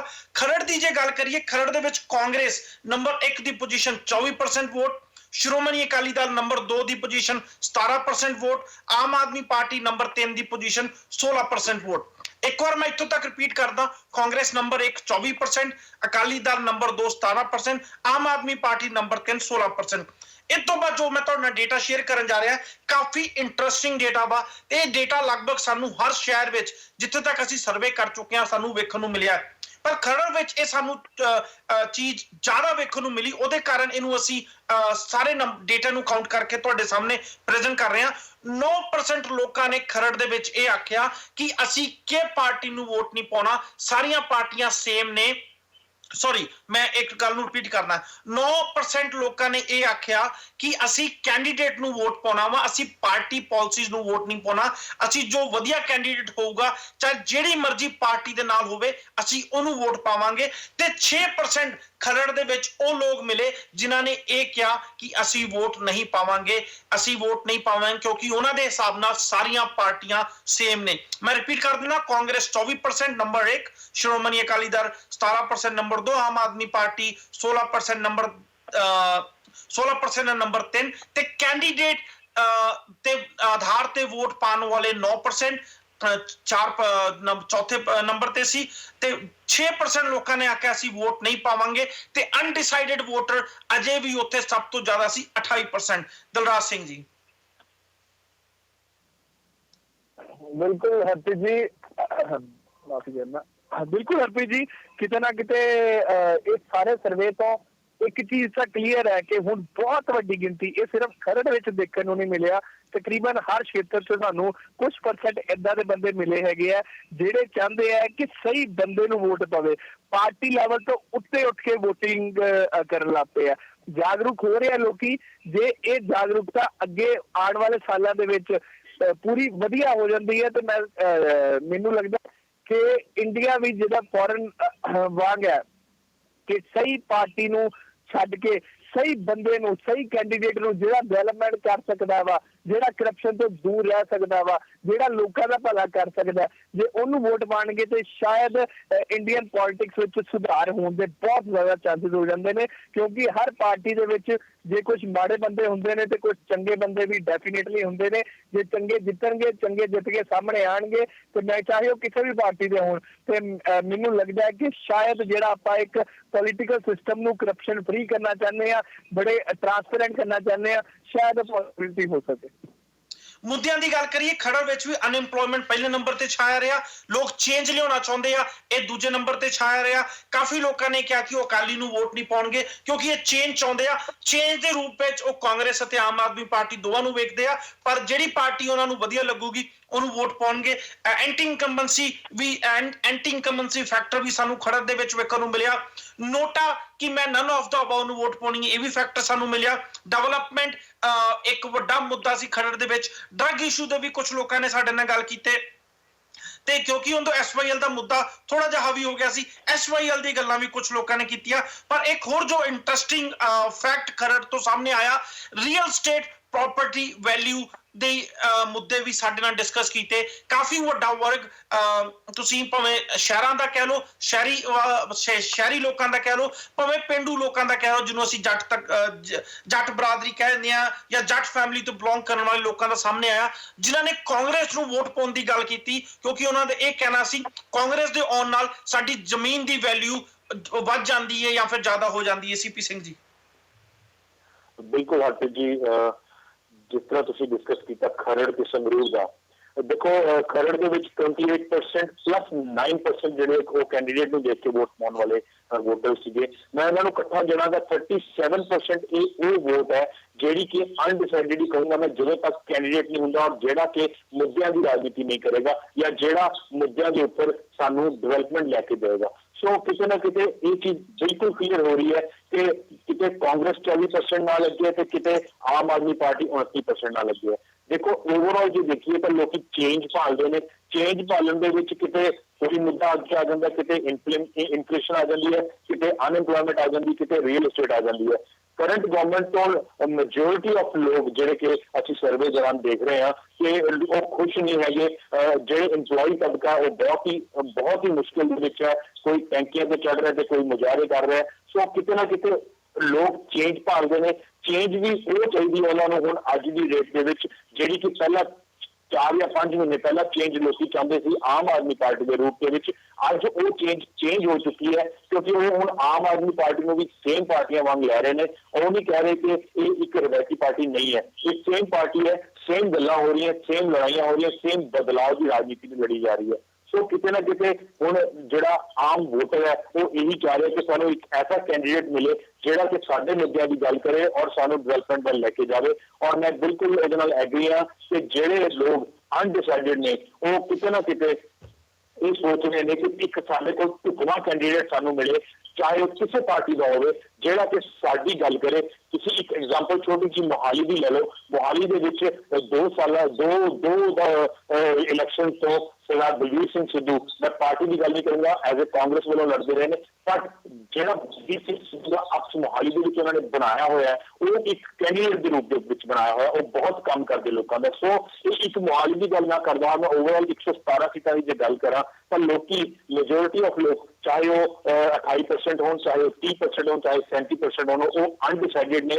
ਉਹ ਅਨਡਿਸਾਈਡਡ ਇਸ ਕਰਕੇ ਨੇ ਜੋ ਪਿਛਲੇ 4 ਜਾਂ 5 ਮਹੀਨਿਆਂ ਤੋਂ ਪੰਜਾਬ ਦੇ ਵਿੱਚ ਵਾਪਰਿਆ, ਚਾਹੇ ਉਹ ਨਵਜੋਤ ਸਿੰਘ ਸਿੱਧੂ ਦਾ ਕਾਂਡ ਹੋਵੇ, ਕਾਂਡ ਹੀ ਕਹੂੰਗਾ ਮੈਂ ਕਿਉਂਕਿ ਉਹ ਹਾਲੇ ਤੱਕ ਬਿਲਕੁਲ ਅਨਡਿਸਾਈਡਡ ਨੇ। ਨਵਜੋਤ ਸਿੰਘ ਸਿੱਧੂ ਦਾ ਐਪੀਸੋਡ ਹੋਵੇ, ਚਾਹੇ ਉਹ ਛੋਟੇਪੁਰ ਸਾਹਿਬ ਦਾ ਐਪੀਸੋਡ ਹੋਵੇ, ਚਾਹੇ ਉਹ ਬੈਂਸ ਬੈਨਰਜੀ ਹੋਣ, ਚਾਹੇ ਉਹ ਆਮ ਆਦਮੀ ਪਾਰਟੀ ਇੱਕ ਸਟੀਕ ਤੋਂ ਲੈ ਕੇ ਜਿੱਥੇ ਹੁਣ ਖੜੀ ਹੈ ਉਹ ਐਪੀਸੋਡ ਲੈ ਲਓ। ਕਿਤੇ ਨਾ ਕਿਤੇ ਲੋਕੀ ਹਾਲੇ ਵੀ ਅਨਡਿਸਾਈਡਡ ਨੇ। ਉਹ ਸੋਚ ਹੀ ਨਹੀਂ ਪਾ ਰਹੇ। ਉਹ ਹਾਲੇ ਆਪਣੇ ਆਪ ਦੇ ਵਿੱਚ ਕਨਫਿਊਜ਼ ਹੋ ਰਹੇ ਨੇ ਕਿ ਅਸੀਂ ਕਿਸ ਪਾਰਟੀ ਨੂੰ ਵੋਟ ਪਾਈਏ ਤਾਂ ਕਿ ਸਾਡੀ ਜਿਹੜੀ ਇੱਕ ਬੰਦੇ ਦੀ ਵੀ ਜਿਹੜੀ ਵੋਟ ਆ ਉਹ ਵੇਸਟ ਨਾ ਹੋਵੇ। ਕਿਉਂਕਿ ਪਹਿਲਾਂ 10 ਸਾਲ ਜੋ ਵਾਪਰਿਆ ਉਹਨਾਂ ਦੇ ਸਾਹਮਣੇ ਹੈ। ਉਸ ਤੋਂ ਪਹਿਲਾਂ ਵੀ ਜੋ ਕਾਂਗਰਸ ਨੇ ਰੀਅਲ ਏਸਟੇਟ ਦੇ ਵਿੱਚ ਚੇਂਜ ਲਿਆਂਦੀ ਸੀ, ਉਹ ਅੱਜ ਵੀ ਲੋਕ ਚਾਹੁੰਦੇ ਨੇ ਕਿ ਉਸ ਤਰ੍ਹਾਂ ਦੀ ਚੇਂਜ ਆ ਜਾਏ ਤਾਂ ਕਿ ਸਾਡੀ ਜਿਹੜੀਆਂ ਵੈਲਿਊਜ਼ ਹੈ ਰੀਅਲ ਏਸਟੇਟ ਦੀਆਂ, ਜਾਂ ਜਿਹੜੇ ਸਾਡੇ ਅਨਐਮਪਲੋਇਮੈਂਟ ਹੈ, ਇਨਫਲੇਸ਼ਨ ਹੈ, ਜਾਂ ਜੋ ਹੋਰ ਵੀ ਜਿਹੜੀ ਐਂਟੀ ਇਨਕੰਬੈਂਸੀ ਹੈ, ਉਸ ਚੀਜ਼ ਨੂੰ ਕਵਰ ਅਪ ਕੀਤਾ ਜਾ ਸਕੇ। ਸੋ ਮੈਂ ਹਰਪ੍ਰੀਤ ਜੀ ਇਹੀ ਕਹੂੰਗਾ ਕਿ ਜਿਹੜੇ ਅਨਡਿਸਾਈਡਡ ਵੋਟ ਹੈ ਉਹ ਕਿਤੇ ਨਾ ਕਿਤੇ ਬਿਲਕੁਲ ਨੇੜੇ ਜਾ ਕੇ ਕਲੀਅਰ ਹੋ ਜਾਏਗੀ ਔਰ ਲੋਕ ਚੇਂਜ ਚਾਹੁੰਦੇ ਨੇ। ਸਬਦੀਪ ਜੀ ਤੁਹਾਡੇ ਤੋਂ ਆਉਣਾ ਚਾਹੂੰਗਾ, ਪ੍ਰੋਪਰਟੀ ਦੀ ਗੱਲ ਆ ਰਹੀ ਹੈ, ਪ੍ਰੋਪਰਟੀ ਫੈਕਟਰ, ਪ੍ਰੋਪਰਟੀ ਰੇਟ ਵਧਣ ਦੀ ਗੱਲ ਖਰੜ 'ਚ ਪਹਿਲੀ ਵਾਰ ਨਹੀਂ ਕੀਤੀ ਗਈ। ਖਰੜ ਤੋਂ ਪਹਿਲਾਂ ਵੀ ਲਗਭਗ ਸ਼ਹਿਰ ਜਿੱਥੇ ਵੀ ਸ਼ਹਿਰੀ ਏਰੀਆ ਵਿੱਚ ਆਪਾਂ ਗੱਲਬਾਤ ਕੀਤੀ ਆ ਉੱਥੇ ਆਪਣੀ ਟੀਮ ਨੂੰ ਇਹ ਚੀਜ਼ ਜ਼ਰੂਰ, ਇਹ ਮੁੱਦਾ ਜ਼ਰੂਰ ਵੇਖਣ ਨੂੰ ਮਿਲਿਆ। ਪਰ ਖਰੜ ਵਿੱਚ ਪ੍ਰੋਪਰਟੀ ਵੈਲਿਊ ਦੀ ਜ਼ਿਆਦਾ ਗੱਲ ਹੋਣ ਦਾ ਉਹਦੇ ਬਾਰੇ ਤੁਹਾਡੇ ਵਿਚਾਰ?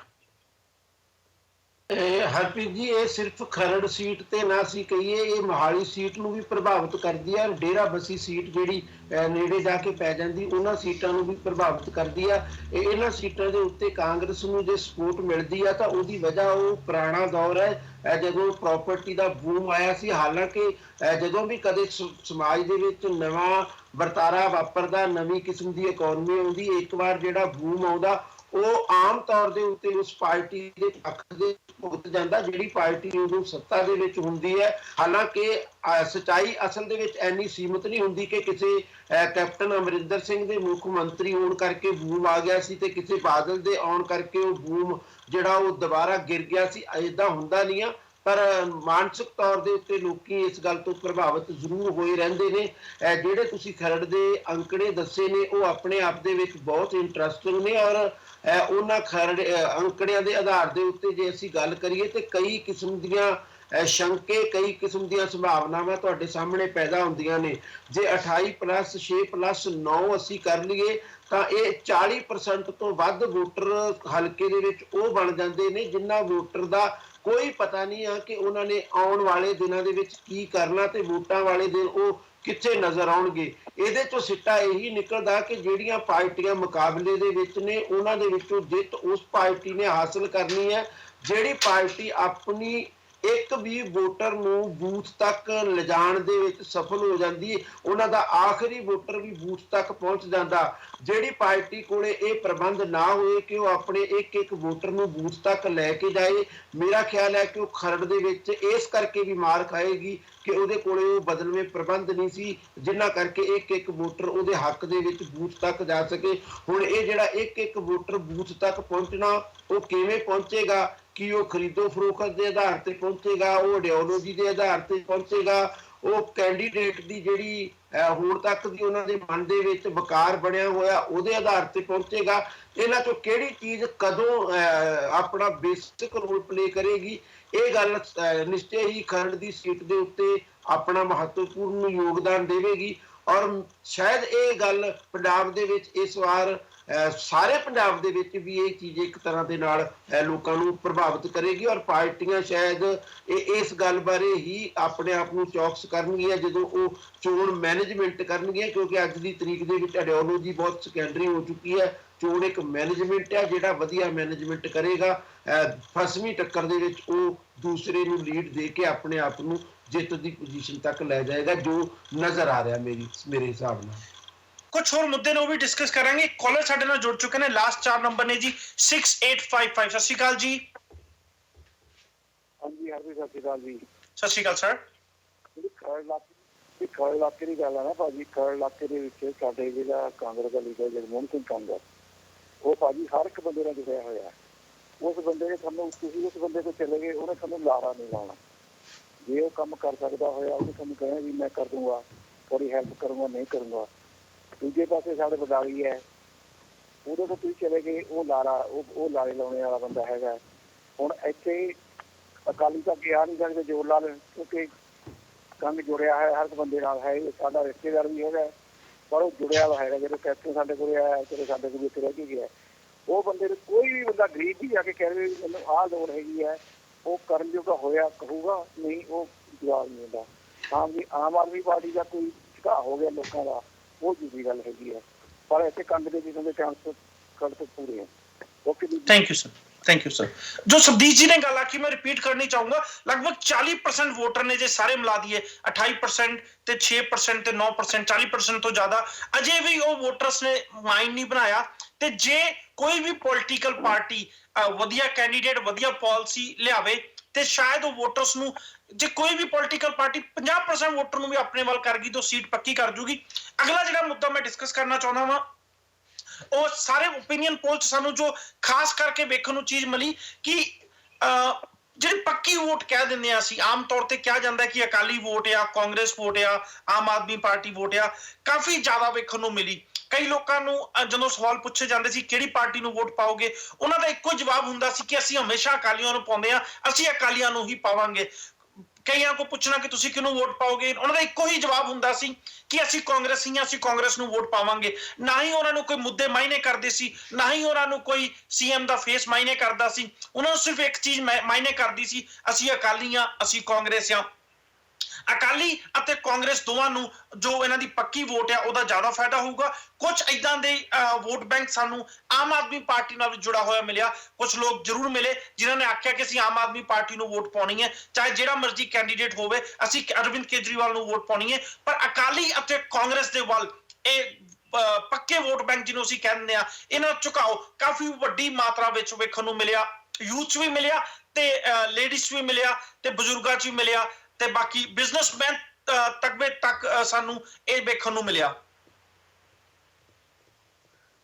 ਜੀ ਇਹ ਇੱਕ ਤਰਾਜ਼ੀ ਹੈ। ਮੈਂ ਨਹੀਂ ਸਮਝਦਾ ਕਿ ਕਿਸੇ ਵੀ ਬੰਦੇ ਨੂੰ ਏਦਾਂ ਪਾਰਟੀ ਨੂੰ ਵੋਟ ਪਾਉਣਾ ਚਾਹੁੰਦਾ ਕਿ ਅਸੀਂ ਪੱਕੇ ਅਕਾਲੀ ਆ ਜਾਂ ਅਸੀਂ ਪੱਕੇ ਕਾਂਗਰਸੀ ਆ। ਮੈਨੂੰ ਲੱਗਦਾ ਕਿ ਕਿਸੇ ਵੀ ਬੰਦੇ ਨੂੰ, ਚਾਹੇ ਕੋਈ ਵੀ, ਬਹੁਤ ਗਿਣਤੀ ਹਜੇ ਏਦਾਂ ਦੀ ਹੈਗੀ ਹੈ, ਸਿਰਫ ਪੰਜਾਬ ਵਿੱਚ ਨਹੀਂ ਪੂਰੇ ਇੰਡੀਆ ਦੇ ਵਿੱਚ, ਜਿਹੜੀ ਕਹਿੰਦੀ ਹੈ ਕਿ ਸਾਡੇ ਤਾਂ ਦਾਦੇ, ਸਾਡੇ ਪਿਓ ਦਾਦੇ ਸਾਰੇ ਇਸ ਪਾਰਟੀ ਨਾਲ ਜੁੜੇ ਨੇ, ਅਸੀਂ ਕਿਸੇ ਹੋਰ ਨੂੰ ਕਿੱਦਾਂ ਵੋਟ ਪਾਈਏ। ਮੁੱਦਿਆਂ ਦੇ ਆਧਾਰਿਤ, ਪਾਰਟੀ ਦੇ ਆਧਾਰਿਤ ਨਹੀਂ ਹੋਣਾ ਚਾਹੀਦਾ, ਮੁੱਦਿਆਂ ਦੇ ਆਧਾਰਿਤ ਵੋਟ ਹੋਣੀ ਚਾਹੀਦੀ ਹੈ, ਕੈਂਡੀਡੇਟ ਦੇ ਆਧਾਰਿਤ ਵੋਟ ਹੋਣੀ ਚਾਹੀਦੀ ਹੈ। ਉਹ ਗਿਣਤੀ ਜਦੋਂ ਤੱਕ ਆਪਣਾ ਮਾਈਂਡ ਪ੍ਰਿਪੇਅਰ ਨਹੀਂ ਕਰੇਗੀ ਕਿ ਅਸੀਂ ਸਹੀ ਬੰਦੇ ਨੂੰ ਵੋਟ ਪਾਣੀ ਹੈ, ਸਹੀ ਮੁੱਦਿਆਂ ਤੇ ਵੋਟ ਪਾਣੀ ਹੈਗੀ ਹੈ, ਉਦੋਂ ਤੱਕ ਆਪਾਂ ਕਹਿੰਦੇ ਤਾਂ ਹੈਗੇ ਆ ਸਾਰੇ ਕਿ ਪੋਲੀਟੀਕਲ ਸਿਸਟਮ ਚੇਂਜ ਨਹੀਂ ਹੁੰਦਾ। ਉਦੋਂ ਤੱਕ ਇਹ ਪੋਲੀਟੀਕਲ ਸਿਸਟਮ ਕਦੀ ਵੀ ਚੇਂਜ ਨਹੀਂ ਹੋ ਸਕਦਾ। 2 ਮਿੰਟ ਚਾਹਾਂਗਾ ਬਸ। ਤੁਸੀਂ ਗੱਲ ਕੀਤੀ ਸੀ ਰੀਅਲ ਐਸਟੇਟ ਦੀ ਕਿ ਲੋਕੀ ਹਜੇ ਵੀ ਜਾਂਦੇ ਆ ਕਿ ਜੇ ਕਾਂਗਰਸ ਆਵੇਗੀ ਤੇ ਰੀਅਲ ਐਸਟੇਟ ਨੂੰ ਫਾਇਦਾ ਹੋਏਗਾ। ਹਜੇ ਤੱਕ ਜੇ ਆਪਾਂ ਪਿਛਲਾ ਟੈਨਿਓਰ ਦੇਖੀਏ ਕਾਂਗਰਸ ਦਾ ਜਾਂ ਉਸ ਤੋਂ ਪਿਛਲਾ ਦੇਖੀਏ, ਕਿਤੇ ਨਾ ਕਿਤੇ ਕੈਪਟਨ ਅਮਰਿੰਦਰ ਸਿੰਘ ਜਦੋਂ ਵੀ ਆਉਂਦੇ ਆ ਉਦੋਂ ਰੀਅਲ ਐਸਟੇਟ ਬੂਮ ਕਰਦੀ ਹੈ, ਉਦੋਂ ਸ਼ਹਿਰੀ ਪ੍ਰਾਪਰਟੀ ਬੂਮ ਕਰਦੀ ਹੈ। ਤੇ ਜੇ ਆਪਾਂ ਗੱਲ ਕਰੀਏ ਖਰੜ, ਮੁਹਾਲੀ ਤੇ ਡੇਰਾ ਬੱਸੀ ਵਾਲੇ ਏਰੀਏ ਦੀ, ਤੇ ਉੱਥੇ ਕਿਤੇ ਨਾ ਕਿਤੇ ਸਾਰੇ ਫਲੈਟਸ ਬਣਦੇ ਪਏ ਆ ਜਾਂ ਕਲੋਨੀਆਂ ਘਟਦੀਆਂ ਪਈਆਂ, ਤੇ ਉਹ ਲੋਕਾਂ ਦੇ ਜ਼ਿਆਦਾ ਇਹ ਇਸ਼ੂ ਹੋਣਗੇ। ਪਰ ਯਕੀਨ ਮੰਨੋ, ਜਿਹੜਾ ਮੋਦੀ ਸਾਹਿਬ ਨੇ ਮਾਸਟਰ ਸਟ੍ਰੋਕ ਖੇਲਿਆ ਵਾ, ਉਹ ਹੁਣ ਚਾਹੇ ਜਿਹੜੀ ਮਰਜ਼ੀ ਗਵਰਨਮੈਂਟ ਆ ਜਾਵੇ, ਜੇ ਉਹ ਸਟ੍ਰੋਕ ਸੈੱਟ ਬੈਠਦਾ ਵਾ ਤੇ ਰੀਅਲ ਐਸਟੇਟ ਵਿੱਚ ਜਾਂ ਪ੍ਰਾਪਰਟੀ ਦੇ ਬਿਜ਼ਨਸ ਵਿੱਚ ਜਿਹੜਾ 2 ਨੰਬਰ ਦੀ ਗੇਮ ਚੱਲਦੀ ਸੀ ਉਹ ਖਤਮ ਹੋ ਜਾਏਗੀ। ਤੇ ਜਿੰਨੀਆਂ ਪ੍ਰਾਪਰਟੀਜ਼ ਦੀਆਂ ਵੈਲਿਊ ਸੀਗੀਆਂ ਉਹ ਉੱਥੇ ਵੀ ਨਹੀਂ ਸਟੇਬਲ ਰਹਿਣੀਆਂ, ਉਹ 20 ਤੋਂ 25% ਥੱਲੇ ਡਿੱਗਣੀਆਂ ਵਾ। ਤੇ ਉਹ ਚਾਹੇ ਹੁਣ ਕੈਪਟਨ ਅਮਰਿੰਦਰ ਸਿੰਘ ਆ ਜਾਣ, ਜੋ ਮੇਰਾ ਮੰਨਣਾ, ਚਾਹੇ ਪ੍ਰਕਾਸ਼ ਸਿੰਘ ਬਾਦਲ ਆ ਜਾਣ, ਚਾਹੇ ਅਰਵਿੰਦ ਕੇਜਰੀਵਾਲ ਜੀ ਆ ਜਾਣ, ਉਹ ਪ੍ਰਾਪਰਟੀਆਂ ਤੇ ਬੂਮ ਤਾਂ ਹੁਣ ਆਣਾ ਹੀ ਨਹੀਂ। 1% ਪ੍ਰਾਪਰਟੀ ਦੇ ਬੂਮ ਆ ਹੀ ਨਹੀਂ ਸਕਦਾ ਹੁਣ। ਬੜਾ ਵਧੀਆ ਮੁੱਦਾ ਤੁਸੀਂ ਛੇੜਿਆ ਦਿਲਰਾਜ ਸਿੰਘ ਜੀ। ਮੈਂ ਆਲਰੇਡੀ ਇਸ ਮੁੱਦੇ ਨੂੰ ਇਸ ਤੋਂ ਬਾਅਦ ਡਿਸਕਸ ਕਰਨਾ ਚਾਹੁੰਦਾ ਸੀ। ਕਈ ਵਾਰ ਮੈਂ ਇਹ ਮੁੱਦਾ ਟੀਵੀ ਤੇ ਵੀ, ਰੇਡੀਓ ਤੇ ਵੀ ਡਿਸਕਸ ਕਰ ਚੁੱਕਿਆ ਵਾਂ। ਮੋਸਟਲੀ ਮੇਰੇ ਨਾਲ ਜ਼ਿਆਦਾਤਰ ਲੋਕ ਐਗਰੀ ਨਹੀਂ ਹੁੰਦੇ, ਪਰ ਜੋ ਮੇਰਾ ਮੰਨਣਾ ਸੀ, ਅੱਜ ਜੇ ਪੰਜਾਬ ਦੀ ਅਸੀਂ ਜਿੰਨੇ ਵੀ ਸ਼ਹਿਰਾਂ ਸਰਵੇ ਕੀਤੇ ਆ ਉਹਨਾਂ ਸਭ ਨੂੰ ਮਿਲਾ ਕੇ ਦੇਖੀਏ ਤੇ ਕਿਤੇ ਨਾ ਕਿਤੇ ਮੋਦੀ ਫੈਕਟਰ ਇੱਕ ਵੱਡਾ ਰੋਲ ਪੰਜਾਬ ਦੀ ਰਾਜਨੀਤੀ 'ਚ ਵੀ ਪਲੇ ਕਰ ਰਿਹਾ ਹੈ।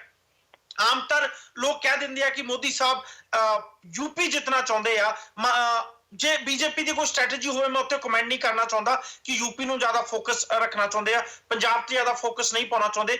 ਪਰ ਲਗਭਗ ਸਾਨੂੰ ਹਰ ਰਾਈਡਿੰਗ ਵਿੱਚ ਜੇ 10 ਬੰਦਿਆਂ ਨਾਲ ਗੱਲ ਕਰਦੇ ਆ, 2 ਬੰਦੇ ਇਦਾਂ ਦੇ ਮਿਲ ਜਾਂਦੇ ਆ ਜੋ ਕਿਤੇ ਨਾ ਕਿਤੇ ਮੋਦੀ ਸਾਹਿਬ ਵੱਲ ਝੁਕਾਵ ਰੱਖਦੇ ਆ ਜਾਂ ਇਹ ਗੱਲ ਕਹਿ ਜਾਂਦੇ ਨੇ। ਮੈਂ ਉਹਨਾਂ ਦੀ ਗੱਲ ਕਰ ਰਿਹਾ ਜੋ ਪਾਰਟੀ ਚੂਜ਼ ਕਰ ਰਹੇ ਨੇ। 10 ਬੰਦੇ ਜੇ ਪਾਰਟੀ ਚੂਜ਼ ਕਰਦੇ ਆ, ਉਹਨਾਂ ਚੋਂ 2 ਬੰਦੇ ਕਹਿ ਜਾਂਦੇ ਨੇ ਕਿ ਅਸੀਂ ਸ਼੍ਰੋਮਣੀ ਅਕਾਲੀ ਦਲ ਨੂੰ ਵੋਟ ਪਾਵਾਂਗੇ, ਸੈਂਟਰ 'ਚ ਮੋਦੀ ਸਾਹਿਬ ਨੇ, ਬੀਜੇਪੀ ਦੀ ਗਵਰਨਮੈਂਟ ਆ, ਦੋਵੇਂ ਮਿਲ ਕੇ ਸ਼ਾਇਦ ਪੰਜਾਬ ਦੀ ਡਿਵੈਲਪਮੈਂਟ ਕਰ ਦੇਣ। ਜਾਂ ਫਿਰ ਉਦਾਂ ਦੇ ਵੀ ਵੋਟਰ ਮਿਲ ਜਾਂਦੇ ਆ ਜੋ ਸਾਫ਼ ਆਂਦੇ ਨੇ ਕਿ ਅਸੀਂ ਵੋਟ ਮੋਦੀ ਸਾਹਿਬ ਨੂੰ ਪਾਉਣੀ ਆ, ਇਰਰਿਸਪੈਕਟਿਵ ਸਾਡੇ ਹਲਕੇ ਵਿੱਚ ਅਕਾਲੀ ਦਾ ਕੈਂਡੀਡੇਟ ਹੋਵੇ ਜਾਂ ਫਿਰ ਬੀਜੇਪੀ ਦਾ ਕੈਂਡੀਡੇਟ ਹੋਵੇ। ਕੁੱਲ ਮਿਲਾ ਕੇ ਮੋਦੀ ਫੈਕਟਰ ਦਾ ਮੈਂ ਮੋਦੀ ਫੈਕਟਰ ਦੇ ਸਭ ਦੇ ਸੁਝਾਅ ਚਾਹੂੰਗਾ। ਬਿਲਕੁਲ ਹਰਪ੍ਰੀਤ ਜੀ, ਇਹ ਗੱਲ ਬਿਲਕੁਲ ਸਹੀ ਹੈ। ਦੇਖੋ, ਮੋਦੀ ਫੈਕਟਰ ਦਾ ਇੰਪੈਕਟ ਤੁਸੀਂ ਇਸ ਚੀਜ਼ ਤੋਂ ਜ਼ਰੂਰ ਦੇਖ ਸਕਦੇ ਹੋ ਕਿ ਪੰਜਾਬ ਬੀਜੇਪੀ ਇਕਾਈ ਦੇ ਵਿੱਚ ਜਦੋਂ ਤੋਂ ਮੋਦੀ ਸਾਹਿਬ ਦਾ ਫੈਕਟਰ ਇੰਪ੍ਰੈਸਿਵ ਵੇ ਨਾਲ ਆਉਣਾ ਸ਼ੁਰੂ ਹੋਇਆ, ਜਦੋਂ ਤੋਂ ਉਹ ਇਦਾਂ ਦੇ ਬਿਆਨ, ਮਨ ਕੀ ਬਾਤ ਦੇ ਵਿੱਚ ਇਦਾਂ ਦੀ ਸਟੇਟਮੈਂਟਸ ਦਿੰਦੇ ਨੇ, ਤੁਸੀਂ ਦੇਖੋ ਪੰਜਾਬ ਇਕਾਈ ਦੀ, ਜਿਹੜੀ ਪੰਜਾਬ ਦੀ ਬੀਜੇਪੀ ਇਕਾਈ, ਉਹਦੇ ਵਿੱਚ ਬਹੁਤ ਜ਼ਿਆਦਾ ਹਲਚਲ ਔਰ ਬਹੁਤ ਐਕਟਿਵਨੈਸ ਆਈ ਹੈ। ਔਰ ਇਹ ਵੀ ਫੈਕਟਰ ਜਿਹੜਾ ਲੋਕਾਂ ਦੇ ਵਿੱਚ ਵੀ ਦੇਖਣ ਨੂੰ ਮਿਲ ਰਿਹਾ। ਬਿਲਕੁਲ ਸਹੀ ਹੈ, ਲੋਕੀ ਹੁਣ ਇਹੀ ਕਹਿ ਰਹੇ ਨੇ ਕਿ ਸੈਂਟਰ ਦੇ ਵਿੱਚ ਬੀਜੇਪੀ ਗਵਰਨਮੈਂਟ ਹੈ, ਮੋਦੀ ਗਵਰਨਮੈਂਟ ਹੈ, ਮੋਦੀ ਫੈਕਟਰ ਇੰਪਲੀਮੈਂਟ ਹੈ, ਇਸ ਕਰਕੇ ਅਸੀਂ ਚਾਹੇ ਉਹ ਅਕਾਲੀ ਦਲ ਦਾ ਕੈਂਡੀਡੇਟ ਹੋਵੇ, ਕਿਉਂਕਿ ਉਹਨਾਂ ਨਾਲ ਗੱਠਜੋੜ ਹੈ, ਅਸੀਂ ਉਹਦੀ ਤਰਫ ਜਾਵਾਂਗੇ। ਇਹ ਸੈਕਟਰ ਬਿਲਕੁਲ ਕੰਮ ਕਰ ਰਿਹਾ ਔਰ ਕੰਮ ਕਰੇਗਾ ਵੀ, ਮੈਨੂੰ 100% ਸ਼ੋਰ ਹੈ। ਕਿਉਂਕਿ ਦੇਖੋ ਇੱਕ ਹੁਣ ਜਿਹੜਾ ਕਰੰਟ ਡਿਸੀਜਨ ਲਿੱਤਾ ਉਹਨਾਂ ਨੇ ਡੀਮੋਨੇਟਾਈਜ਼ਿੰਗ ਦਾ, ਪਲੱਸ ਹੋਰ ਜਿਵੇਂ ਉਹਨਾਂ ਦੇ ਕੁਝ ਏਦਾਂ ਦੇ ਡਿਸੀਜਨ ਸੀਗੇ ਜਿਨ੍ਹਾਂ ਨੂੰ ਲੈ ਕੇ ਪੰਜਾਬ ਦੇ ਲੋਕ ਕੁਝ ਬਿਲਕੁਲ ਇਨਕਲਾਈਨ ਹੋਏ ਨੇ ਉਹਨਾਂ ਦੇ ਉੱਪਰ, ਔਰ ਇਹ ਕਹਿੰਦੇ ਵੀ ਨੇ ਕਿ ਮੋਦੀ ਸੈਕਟਰ ਜਿਹੜਾ ਉਹ ਇਫੈਕਟਿਵ ਵੇ ਨਾਲ ਇੰਪਲੀਮੈਂਟ ਹੋ ਗਿਆ। ਸੋ ਜੇ ਹੁਣ ਅਸੀਂ ਗੱਲ ਕਰੀਏ ਰੀਅਲ estate ਦੀ ਤੁਸੀਂ ਗੱਲ ਕੀਤੀ ਜਾਂ ਹੋਰ ਕੁਝ ਏਦਾਂ ਦੇ ਸੈਕਟਰ ਦੀ ਗੱਲ ਕੀਤੀ, ਇਹ ਸੈਕਟਰ ਕਾਊਂਟ ਕਰ ਰਹੇ ਹੈ। ਲੇਕਿਨ ਅੱਜ ਵੀ ਪਿਛਲੀ ਇਲੈਕਸ਼ਨ ਦੀ ਗੱਲ ਨਹੀਂ ਕਰ ਰਿਹਾ ਮੈਂ, ਅੱਜ ਦੀ ਇਸ ਵਾਰ ਦੀ ਇਲੈਕਸ਼ਨ ਦੇ ਵਿੱਚ ਵੀ ਕੁਝ ਏਦਾਂ ਦਾ ਤਬਕਾ, ਹਾਲਾਂਕਿ ਉਸ ਤਬਕੇ ਦੀ ਗਿਣਤੀ ਘਟ ਗਈ ਹੈ ਜਿਹੜਾ ਕਿ ਕੁਝ ਪਹਿਲੀ ਜੋ ਗੱਲਾਂ ਚੱਲੀਆਂ ਆ ਰਹੀਆਂ ਸੀ ਕਿ ਅਸੀਂ ਪੰਥ ਨੂੰ ਵੋਟ ਪਾਵਾਂਗੇ, ਅਸੀਂ ਕਾਂਗਰਸ ਨੂੰ ਵੋਟ ਪਾਵਾਂਗੇ, ਉਹ ਗੱਲਾਂ ਕਿਤੇ ਨਾ ਕਿਤੇ ਹਾਲੇ ਵੀ ਦੇਖਣ ਨੂੰ ਮਿਲ ਰਹੀਆਂ। ਪਰ ਸਾਨੂੰ ਉਸ ਗੱਲਾਂ ਤੋਂ, ਸਾਨੂੰ ਉਸ ਮੁੱਦਿਆਂ ਤੋਂ ਜਾਂ ਉਸ ਇੱਕ ਜੱਦੀ ਫੈਕਟਰ ਕਹੂੰਗਾ ਮੈਂ, ਉਸ ਤੋਂ ਨਿਕਲਣਾ ਚਾਹੀਦਾ। ਸਾਨੂੰ ਕੈਂਡੀਡੇਟ ਨੂੰ ਦੇਖ ਕੇ ਵੋਟ ਪਾਣੀ ਚਾਹੀਦੀ ਹੈ, ਬਜਾਏ ਇਹਦੇ ਕਿ ਜੇ ਪੰਥ ਨੂੰ ਵੋਟ ਪਾ ਰਹੇ ਆ ਸਾਡੇ ਦਾਦੇ ਪੜਦਾਦੇ ਤਾਂ ਅਸੀਂ ਵੀ ਪੰਥ ਨੂੰ ਵੋਟ ਪਾਵਾਂਗੇ। ਨਹੀਂ, ਸਾਨੂੰ ਅਵੇਅਰਨੈਸ ਲਿਆਓ ਆਪਣੇ ਆਪ ਦੇ ਵਿੱਚ। ਜੋ ਜ਼ਰੂਰੀ ਨਹੀਂ ਹੈ ਕਿ ਜੋ ਉਸ ਟਾਈਮ ਦਾ ਪੰਥ ਸੀ ਉਹ ਅੱਜ ਵੀ ਉਹੀ ਪੰਥ ਉਸ ਤਰ੍ਹਾਂ ਦੇ ਕੰਮ ਕਰੇ, ਡਿਵੈਲਪਮੈਂਟ ਦੇ ਕੰਮ ਕਰੇ ਜਾਂ ਸਾਨੂੰ ਸਾਡੇ ਮੁੱਦਿਆਂ ਦੀ ਗੱਲ ਕਰਕੇ ਸਾਡੇ ਮੁੱਦਿਆਂ ਨੂੰ ਹੱਲ ਕਰਵਾਵੇ, ਜ਼ਰੂਰੀ ਨਹੀਂ ਹੁੰਦਾ। ਬਟ ਤੁਸੀਂ ਇਸ ਚੀਜ਼ ਦੀ ਅਵੇਅਰਨੈਸ ਜ਼ਰੂਰ ਲੈ ਕੇ ਆਓ ਕਿ ਜੇ ਸਾਡੇ ਦਾਦੇ ਪੜਦਾਦੇ ਨੇ ਪੰਥ ਨੂੰ ਵੋਟ ਪਾਈ ਤਾਂ ਉਸ ਟਾਈਮ ਕੀ ਸਿਨੈਰੀਓ ਸੀ ਔਰ ਅੱਜ ਦਾ ਸਿਨੈਰੀਓ ਕੀ ਹੈ, ਸਾਡੇ ਅੱਜ ਦੇ ਹਾਲਾਤਾਂ ਨੂੰ ਕੌਣ ਅੱਛੀ ਤਰ੍ਹਾਂ ਸਮਝ ਰਿਹਾ, ਇਹ ਚੀਜ਼ ਸਮਝਣ ਦੀ ਲੋੜ ਹੈ। ਔਰ ਬਿਲਕੁਲ ਸਹੀ ਹੈ, ਮੋਦੀ ਸੈਕਟਰ ਆਉਣ ਵਾਲੀ ਇਲੈਕਸ਼ਨ ਦੇ ਵਿੱਚ ਜ਼ਰੂਰ ਕੰਮ ਕਰੇਗਾ। ਸਤੀਸ਼ ਜੀ, ਜੇ ਮੋਦੀ ਫੈਕਟਰ ਤੇ ਤੁਹਾਡੇ ਨਾਲ ਵੀ ਗੱਲ ਕਰਨਾ ਚਾਹੂੰਗਾ। ਲੁਧਿਆਣਾ ਈਸਟ ਮੈਂ ਰਾਈਡਿੰਗ ਮੈਨੂੰ ਐਗਜ਼ੈਕਟਲੀ ਚੇਤਾ ਨਹੀਂ ਹੈ, ਲੁਧਿਆਣੇ ਵਿੱਚ 2 ਰਾਈਡਿੰਗ ਵਿੱਚ ਆਪਾਂ ਸਰਵੇ ਕੀਤਾ ਸੀ ਜਿੱਥੇ ਕਿ ਸ਼੍ਰੋਮਣੀ ਅਕਾਲੀ ਦਲ ਅੱਗੇ ਚੱਲਦੀ ਨਜ਼ਰ ਆਈ, ਪਰ ਉੱਥੇ ਮੋਦੀ ਫੈਕਟਰ ਕਾਫੀ ਜ਼ਿਆਦਾ ਹੈਵੀ ਸੀ। ਪੰਜਾਬ ਦੀ ਰਾਜਨੀਤੀ ਵਿੱਚ ਆਉਣ ਵਾਲੇ ਲਗਭਗ 3 ਮਹੀਨੇ ਬਚੇ ਆ, ਕੀ ਤੁਹਾਨੂੰ ਲੱਗਦਾ ਹੈ ਕਿ ਸ਼੍ਰੋਮਣੀ ਅਕਾਲੀ ਦਲ ਮੋਦੀ ਸਾਹਿਬ ਦੇ ਨਾਂ ਤੇ ਤੀਜੀ ਟਰਮ ਲਿਆਉਣ ਵਿੱਚ ਕਾਮਯਾਬ ਹੋ ਪਾਊਗੀ? ਹਰਪ੍ਰੀਤ ਜੀ, ਤੁਹਾਨੂੰ ਯਾਦ ਹੋਏਗਾ ਜਿਸ ਦਿਨ ਅਸੀਂ ਰਾਜਪੁਰਾ ਦੇ ਉੱਤੇ ਚਰਚਾ ਕੀਤੀ ਸੀ ਤਾਂ ਮੈਂ ਉਸ ਦਿਨ ਵੀ ਇਹੀ ਸਵਾਲ ਉਠਾਇਆ ਸੀ ਕਿ ਮੈਨੂੰ ਨਹੀਂ ਪਤਾ ਅਸੀਂ ਪੇਂਡੂ ਖੇਤਰ 'ਚੋਂ ਕਿੰਨੀ ਲੋਕਾਂ ਦੇ ਕੋਲ ਜਾ ਕੇ ਉਹਨਾਂ ਦੀ ਰਾਏ ਲੈ ਸਕੇ ਹਾਂ। ਜੇ ਇਹਦੇ 'ਚ ਬਹੁਤੀ ਰਾਏ ਬਿਜ਼ਨਸ ਕਮਿਊਨਿਟੀ ਦੀ ਹੋਈ ਤਾਂ ਮੋਦੀ ਫੈਕਟਰ ਇੱਥੇ ਆ ਸਕਦਾ ਸੀ। ਔਰ ਹੁਣ ਜਿਹੜੀਆਂ 2 ਸੀਟਾਂ ਦੀ ਤੁਸੀਂ ਗੱਲ ਕੀਤੀ ਲੁਧਿਆਣੇ ਨਾਲ ਜੋੜ ਕੇ, ਉਹਨਾਂ ਦੇ ਵਿੱਚ ਫਿਰ ਇੱਕ ਬਿਜ਼ਨਸ ਕਮਿਊਨਿਟੀ ਵਾਲਾ ਏਰੀਆ ਤੁਹਾਨੂੰ ਨਜ਼ਰ ਆ ਜਾਂਦਾ। ਔਰ ਬਿਜ਼ਨਸ ਕਮਿਊਨਿਟੀ ਵਾਲਾ ਏਰੀਆ ਲਾਜ਼ਮੀ ਤੌਰ ਦੇ ਉੱਤੇ ਮੋਦੀ ਨੂੰ ਸਪੋਰਟ ਕਰਦਾ ਨਜ਼ਰ ਆਏਗਾ। ਖਾਸ ਕਰਕੇ ਆ ਜਿਹੜਾ ਹੁਣ ਵਾਲਾ ਵਰਤਾਰਾ ਚੱਲ ਰਿਹਾ, ਇਹਦੇ ਤੋਂ ਪਹਿਲਾਂ ਤਾਂ ਬਹੁਤ ਵੱਡੀ ਪੱਧਰ ਤੱਕ ਉਹ ਕਰਦਾ ਸੀ। ਹੁਣ ਵਾਲੇ ਵਰਤਾਰੇ ਦੇ ਨਾਲ ਹੋ ਸਕਦਾ ਕੁਝ ਸੈਕਸ਼ਨ ਨੂੰ ਮੋਦੀ ਸਾਹਿਬ ਨਾਲ ਤਕਲੀਫ ਵੀ ਹੋਈ ਹੋਵੇ, ਕਿਉਂਕਿ ਉਹਨਾਂ ਦੀ ਜਿਹੜੀ ਨਗਦੀ ਦੇ ਰੂਪ ਦੇ ਵਿੱਚ ਕਾਲਾ ਧਨ ਆ ਉਹ ਬਿਲਕੁਲ ਪ੍ਰਭਾਵਿਤ ਹੋਏਗਾ। ਔਰ ਜਿਹੜੀ ਗੱਲ ਅਸੀਂ ਪਹਿਲਾਂ ਕਰ ਰਹੇ ਸੀ ਬੂਮ ਆਉਣ ਦੀ ਜਾਂ ਪ੍ਰਾਪਰਟੀ ਦੇ ਹਾਲਾਤ ਦੀ, ਮੈਂ ਇਹ ਗੱਲ ਸਮਝਦਾ ਕਿ ਜਿਹੜੇ ਵੀ ਪ੍ਰਾਪਰਟੀ ਡੀਲਰ ਨਗਦੀ ਦੀਆਂ ਵੱਡੀਆਂ ਵੱਡੀਆਂ ਰਕਮਾਂ ਲੈ ਕੇ ਬੈਠੇ ਹੋਏ ਸਨ ਉਹਨਾਂ ਲਈ ਸਿਰਦਰਦੀ ਜ਼ਰੂਰ ਪੈਦਾ ਹੋਈ ਹੈ। ਪਰ ਉਹਨੂੰ ਸਿਰਦਰਦੀ ਨੂੰ ਅਸੀਂ ਐਦਾਂ ਹੀ ਸਮਝੀਏ ਕਿ ਉਹ ਵੱਡੇ ਸਿਰਾਂ ਦੀ ਸਿਰਦਰਦ ਹੈ। ਔਰ ਜੇ ਵੱਡੇ ਸਿਰਾਂ ਦੀ ਸਿਰਦਰਦ ਵੱਡੀ ਹੁੰਦੀ ਹੈ ਤਾਂ ਵੱਡੇ ਸਿਰਾਂ ਦੇ ਸਿਰਦਰਦ ਦੇ ਇਲਾਜ ਵੀ ਉਹਨਾਂ ਕੋਲੇ ਆਮ ਲੋਕਾਂ ਨਾਲੋਂ ਵੱਡੇ ਹੁੰਦੇ ਨੇ। ਜੇ ਮੇਰੇ ਵਰਗੇ ਇੱਕ ਬੰਦੇ ਕੋਲੇ ਕਿਤੋਂ 5 ਲੱਖ ਆ ਜੇ ਤੇ ਮੈਨੂੰ ਇਹ ਸਾਬਤ ਕਰਨਾ ਔਖਾ ਹੋ ਜਾਏਗਾ ਬੈਂਕ ਦੇ ਵਿੱਚ ਜਾ ਕੇ ਕਿ ਮੈਂ ਕਿੱਥੋਂ ਲਿਆਇਆ 2.5 ਲੱਖ ਤੋਂ ਵੱਧ 2.5 ਲੱਖ। ਪਰ ਇਹ ਲੋਕ ਜਿਨ੍ਹਾਂ ਲੋਕਾਂ ਦੇ ਕੋਲੇ ਐਡੇ ਐਡੇ ਬੂਮ ਪੈਸੇ ਦੇ ਦੌਰ 'ਚ ਬਣਿਆ ਹੋਇਆ ਸੀ, ਉਹਨਾਂ ਨੂੰ ਇਹਨੂੰ ਸੰਭਾਲਣ ਲਈ, ਇਹਨਾਂ ਨੂੰ ਵਰਤਣ ਲਈ ਲਾਜ਼ਮੀ ਤੌਰ ਤੇ ਸਾਡੇ ਨਾਲੋਂ ਜ਼ਿਆਦਾ ਰਾਹ ਨੇ। ਔਰ ਉਹ ਰਾਹ ਕਿਸੇ ਨਾ ਕਿਸੇ ਸ਼ਕਲ ਦੇ ਵਿੱਚ ਉਹ ਕੱਢ ਵੀ ਲੈਣਗੇ। ਮੈਂ ਕਦੇ ਕਦੇ ਆਲੇ ਦੁਆਲੇ ਜਦੋਂ ਵਿਚਰਦਾ ਮੈਨੂੰ ਹੈਰਾਨੀ ਹੁੰਦੀ, ਲੋਕ ਇੱਕ ਦੂਜੇ ਨੂੰ ਫੋਨ ਕਰਕੇ ਪੁੱਛਦੇ ਨੇ ਤੇਰਾ ਅਕਾਊਂਟ ਨੰਬਰ ਕਿੰਨਾ ਵਾ, ਉਸ ਅਕਾਊਂਟ ਦੇ ਵਿੱਚ ਇੰਨੇ ਪੈਸੇ ਅਸੀਂ ਪਾ ਦਿਆਂਗੇ, ਥੋੜੇ ਹਾਲਾਤ ਬਦਲ ਜਾਣਗੇ, ਤੁਸੀਂ ਮੈਨੂੰ ਵਾਪਸ ਦੇ ਦੇਣਾ। ਔਰ ਕਈ ਵਾਰੀ ਲੋਕੀ ਇਹ ਵੀ ਸਵਾਲ ਕਰਦੇ ਕਿ ਬੈਂਕ ਦੇ ਵਿੱਚੋਂ ਜੇ ਪੈਸੇ ਪਾਉਣਗੇ ਉਹ ਤਾਂ ਇੱਕ ਨੈਟ ਬੈਂਕਿੰਗ ਰਾਹੀਂ ਪਾਉਣਗੇ, ਇਹਦੇ ਨਾਲ ਉਹਨਾਂ ਦੀ ਜਿਹੜੀ ਨਗਦੀ ਆ ਉਹ ਕਿਵੇਂ ਹਾਰੀ ਹੋ ਜਾਏਗੀ। ਮੈਨੂੰ ਨਹੀਂ ਪਤਾ ਉਹ ਕਿਸ ਤਰੀਕੇ ਦੇ ਨਾਲ ਕਰਨੀ ਚਾਹੁੰਦੇ ਨੇ, ਪਰ ਕੁਦਰਤੀ ਗੱਲ ਹੈ ਕਿ ਉਹਨਾਂ ਕੋਲੇ ਇਸ ਚੀਜ਼ ਦਾ ਕੋਈ ਨਾ ਕੋਈ ਰਾਹ ਹੈ ਜਿਹਦੇ ਕਰਕੇ ਉਹ ਲੋਕਾਂ ਦੇ ਅਕਾਊਂਟ ਦੇ ਵਿੱਚ ਪੈਸੇ ਪਾ ਕੇ ਆਪਣੇ ਪੈਸੇ ਨੂੰ ਹਰਾ ਕਰਨ ਦੀ ਜਾਂ ਜੈਨੂਅਨ ਬਣਾਉਣ ਦੀ ਜਾਂ ਵਾਈਟ ਕਰਨ ਦੀ ਕੋਸ਼ਿਸ਼ ਕਰਦੇ ਨੇ। ਇਹ ਕਈ ਗੱਲਾਂ ਨੇ ਜਿਹੜੀਆਂ ਸ਼ਾਇਦ ਹੌਲੀ ਹੌਲੀ ਸਾਡੀ ਸਮਝ ਦੇ ਵਿੱਚ ਆ ਸਕਣਗੀਆਂ, ਕਿਉਂਕਿ ਇਕੋਨਮੀ ਸਾਡਾ ਸਾਰਿਆਂ ਤੋਂ ਸ਼ਾਇਦ ਕਿਸੇ ਦਾ ਵੀ ਰੀਅਲ ਅਰਥਾਂ ਦੇ ਵਿੱਚ ਵਿਸ਼ਾ ਨਹੀਂ ਹੈ ਜਿਹੜਾ ਨਿੱਕੀਆਂ ਨਿੱਕੀਆਂ ਗੱਲਾਂ ਨੂੰ ਪਕੜ ਸਕੇ। ਮੋਦੀ ਫੈਕਟਰ ਕੁਦਰਤੀ ਤੌਰ ਤੇ ਬਿਜ਼ਨਸ ਕਮਿਊਨਿਟੀ ਨੂੰ ਪ੍ਰਭਾਵਿਤ ਕਰੇਗਾ। ਹੁਣ ਤੱਕ ਚੰਗੇ ਪੱਖ ਤੋਂ ਕਰ ਰਿਹਾ ਸੀ, ਹੋ ਸਕਦਾ ਇਸ ਘਟਨਾਕ੍ਰਮ ਤੋਂ ਬਾਅਦ ਥੋੜਾ ਨੈਗੇਟਿਵਲੀ ਵੀ ਪ੍ਰਭਾਵਿਤ ਕਰੇ। ਪਰ ਇੱਕ ਜਿਹੜੀ ਆਮ ਰਾਏ, ਹਾਲਾਂਕਿ ਨਗਦੀ ਨਾਲ ਦੇਸ਼ ਦਾ ਕਾਲਾ ਧਨ ਬਹੁਤ ਛੋਟੀ ਮਾਤਰਾ ਦੇ ਵਿੱਚ ਹੋਏਗਾ ਜਿਹੜਾ ਵਾਈਟ ਬਣ ਜਾਏਗਾ ਜਾਂ ਬਰਬਾਦ ਹੋਣ ਕਰਕੇ ਉਹਦੇ ਬਦਲ ਦੇ ਵਿੱਚ ਵਾਈਟ ਨੋਟ ਛਪ ਜਾਣਗੇ। ਜਿਹੜਾ ਮੈਂ ਪਹਿਲਾਂ ਵੀ ਕਿਹਾ, ਬੈਂਕਾਂ ਜਿਹੜਾ ਪੈਸਾ ਦੱਬੀ ਬੈਠੀਆਂ ਨੇ, ਬੈਂਕ ਸੱਚ ਜਿਹੜੇ ਪੈਸੇ ਕਰਕੇ ਘਾਟੇ ਦੇ ਵਿੱਚ ਜਾ ਰਹੀਆਂ ਨੇ। ਜਿਹੜੇ ਲੋਕ ਅੰਡਾਨੀ ਅੰਬਾਨੀ ਬਿਰਲੇ ਟਾਟੇ ਅਸੀਂ ਕਹਿੰਦੇ ਆ ਕਿ ਉਹਨਾਂ ਕੋਲੇ ਪੈਸੇ ਨੇ ਤੇ ਉਹ ਜੇ ਨਿਵੇਸ਼ ਕਰਨਗੇ ਤੇ ਸਾਡੇ ਦੇਸ਼ ਦੀ ਤਰੱਕੀ ਹੋਏਗੀ।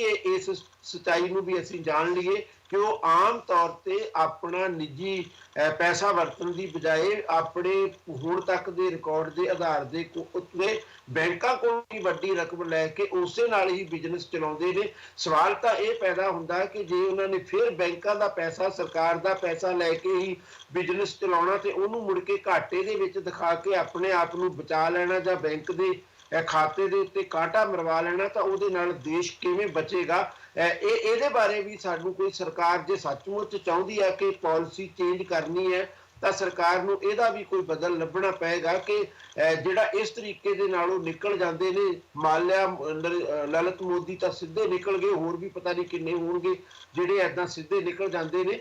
ਪਰ ਜਿਹੜੇ ਇਸ ਵਾਇਆ ਬੈਂਕਿੰਗ ਨਿਕਲ ਜਾਂਦੇ ਨੇ ਉਹਨਾਂ ਦਾ ਕੀ ਇਲਾਜ ਆ? ਜਦੋਂ ਤੱਕ ਉਹਨਾਂ ਦਾ ਇਲਾਜ ਨਹੀਂ ਹੁੰਦਾ, ਜਿੰਨਾ ਚਿਰ ਟੈਕਸਾਂ ਦੀ ਚੋਰੀ ਨਹੀਂ ਰੋਕੀ ਜਾਂਦੀ, ਸਿਰਫ ਨਗਦੀ ਦੇ ਆਧਾਰ ਦੇ ਉੱਤੇ ਤੁਸੀਂ ਬਹੁਤ ਵੱਡਾ ਕਾਲਾ ਧਨ ਸ਼ਾਇਦ ਕੱਢ ਕੇ ਨਾ ਲਿਆ ਸਕੋ। ਪਰ ਇਹ ਵੀ ਇੱਕ ਸੱਚਾਈ ਹੈ ਕਿ ਇਹ ਇੰਨੀ ਵੱਡੀ ਪੱਧਰ ਦੇ ਉੱਤੇ ਲੋਕਾਂ ਵੱਲੋਂ ਸਪੋਰਟ ਕੀਤਾ ਜਾ ਰਿਹਾ ਦਿੱਕਤਾਂ ਦੇ ਬਾਵਜੂਦ ਕਿ ਇਹਦਾ ਵੋਟਾਂ ਦੇ ਵਿੱਚ ਲਾਜ਼ਮੀ ਤੌਰ ਤੇ ਉਹ ਲਾਹਾ ਲੈ ਕੇ ਜਾਣਗੇ। ਹਾਲਾਂਕਿ ਇਹਦੇ ਨਾਲ ਮਾਤਰਾ ਸ਼ਾਇਦ ਕਾਲੇ ਧਨ ਦੀ ਬਹੁਤ ਛੋਟੀ ਹੋਵੇ ਜਿਹੜੀ ਵਾਈਟ ਬਣਨ ਜਾ ਰਹੀ ਹੈ। ਇੱਕ ਅਗਲਾ ਜੋ ਮੈਂ ਮੁੱਦਾ ਡਿਸਕਸ ਕਰਨਾ ਚਾਹੂੰਗਾ, ਜੋ ਅੱਜ ਕੱਲ ਪੰਜਾਬ ਦੀ ਰਾਜਨੀਤੀ ਵਿੱਚ ਕਾਫੀ ਜ਼ਿਆਦਾ ਭਖਿਆ ਹੋਇਆ ਵਾ, ਓਪੀਨੀਅਨ ਪੋਲ ਨਾਲ ਮਿਲਾ ਕੇ ਹੀ ਡਿਸਕਸ ਕਰਨਾ ਚਾਹੂੰਗਾ। SYL ਦਾ ਮੁੱਦਾ ਅਜੇ ਤੱਕ ਜੇ ਮੈਂ ਜਿੱਥੇ ਵੀ ਅਸੀਂ ਸਰਵੇ ਕੀਤੇ ਨੇ, ਜਿੰਨੇ ਸ਼ਹਿਰਾਂ ਵਿੱਚ ਵੀ, ਪੰਜਾਬ ਦੇ ਪਾਣੀਆਂ ਦਾ ਮਸਲਾ ਕਿ ਵੀ ਵੋਟਰ ਨੇ ਸਾਡੇ ਨਾਲ ਡਿਸਕਸ ਨਹੀਂ ਕੀਤਾ ਜਾਂ ਫਿਰ ਸਾਡੇ ਨਾਲ ਇਸ ਮੁੱਦੇ ਤੇ ਆਧਾਰ ਤੇ ਵੋਟਾਂ ਪਾਉਣ ਦੀ ਗੱਲ ਨਹੀਂ ਕੀਤੀ ਆ। ਹੋ ਸਕਦਾ ਹੈ ਸ਼ਾਇਦ ਵੋਟਰ ਸਮਝ ਗਏ ਨੇ ਕਿ SYL ਨੂੰ ਸਿਰਫ ਵੋਟਾਂ ਦੇ ਕੋਲ ਆ ਕੇ ਹੀ ਇਸਤੇਮਾਲ ਕੀਤਾ ਜਾਂਦਾ ਹੈ। ਪਰ ਜੇ ਅੱਜ ਪੰਜਾਬ ਤੇ ਨਿਗਾਹ ਮਾਰੀ ਜਾਵੇ ਤੇ ਲਗਭਗ ਹਰ ਪੋਲੀਟੀਕਲ ਪਾਰਟੀ SYL ਤੇ ਰਾਜਨੀਤੀ ਕਰਨ ਦੀ ਕੋਸ਼ਿਸ਼ ਕਰ ਰਹੀ ਹੈ। ਕਿ ਇਹ ਪੋਲੀਟੀਕਲ ਪਾਰਟੀਆਂ, ਚਾਹੇ ਅਕਾਲੀ ਦਲ ਬਾਦਲ ਹੋਵੇ, ਕਾਂਗਰਸ ਹੋਵੇ, ਚਾਹੇ ਆਮ ਆਦਮੀ ਪਾਰਟੀ ਹੋਣ, SYL ਤੇ ਰਾਜਨੀਤੀ ਕਰਨ ਵਿੱਚ ਕਾਮਯਾਬ ਹੋਣਗੀਆਂ? ਦੇਖੋ ਹਰਪ੍ਰੀਤ ਜੀ, ਇਹ ਚੀਜ਼ ਨਾ ਲੋਕਾਂ ਨੂੰ ਵੀ ਬਹੁਤ ਕਲੀਅਰ ਹੋ ਚੁੱਕੀ ਹੈ ਕਿ ਇਲੈਕਸ਼ਨ ਦੇ ਨੇੜੇ ਆ ਕੇ ਇਦਾਂ ਦੇ ਮੁੱਦੇ ਜਿਹੜੇ ਉਹ ਹਵਾ ਫੜ ਜਾਂਦੇ ਨੇ, ਚਾਹੇ ਉਹ ਸ਼੍ਰੋਮਣੀ ਅਕਾਲੀ ਦਲ ਵੱਲੋਂ ਹੋਣ, ਚਾਹੇ ਉਹ ਆਮ ਆਦਮੀ ਪਾਰਟੀ ਵੱਲੋਂ ਹੋਣ, ਚਾਹੇ ਉਹ ਕਾਂਗਰਸ ਵੱਲੋਂ ਹੋਣ।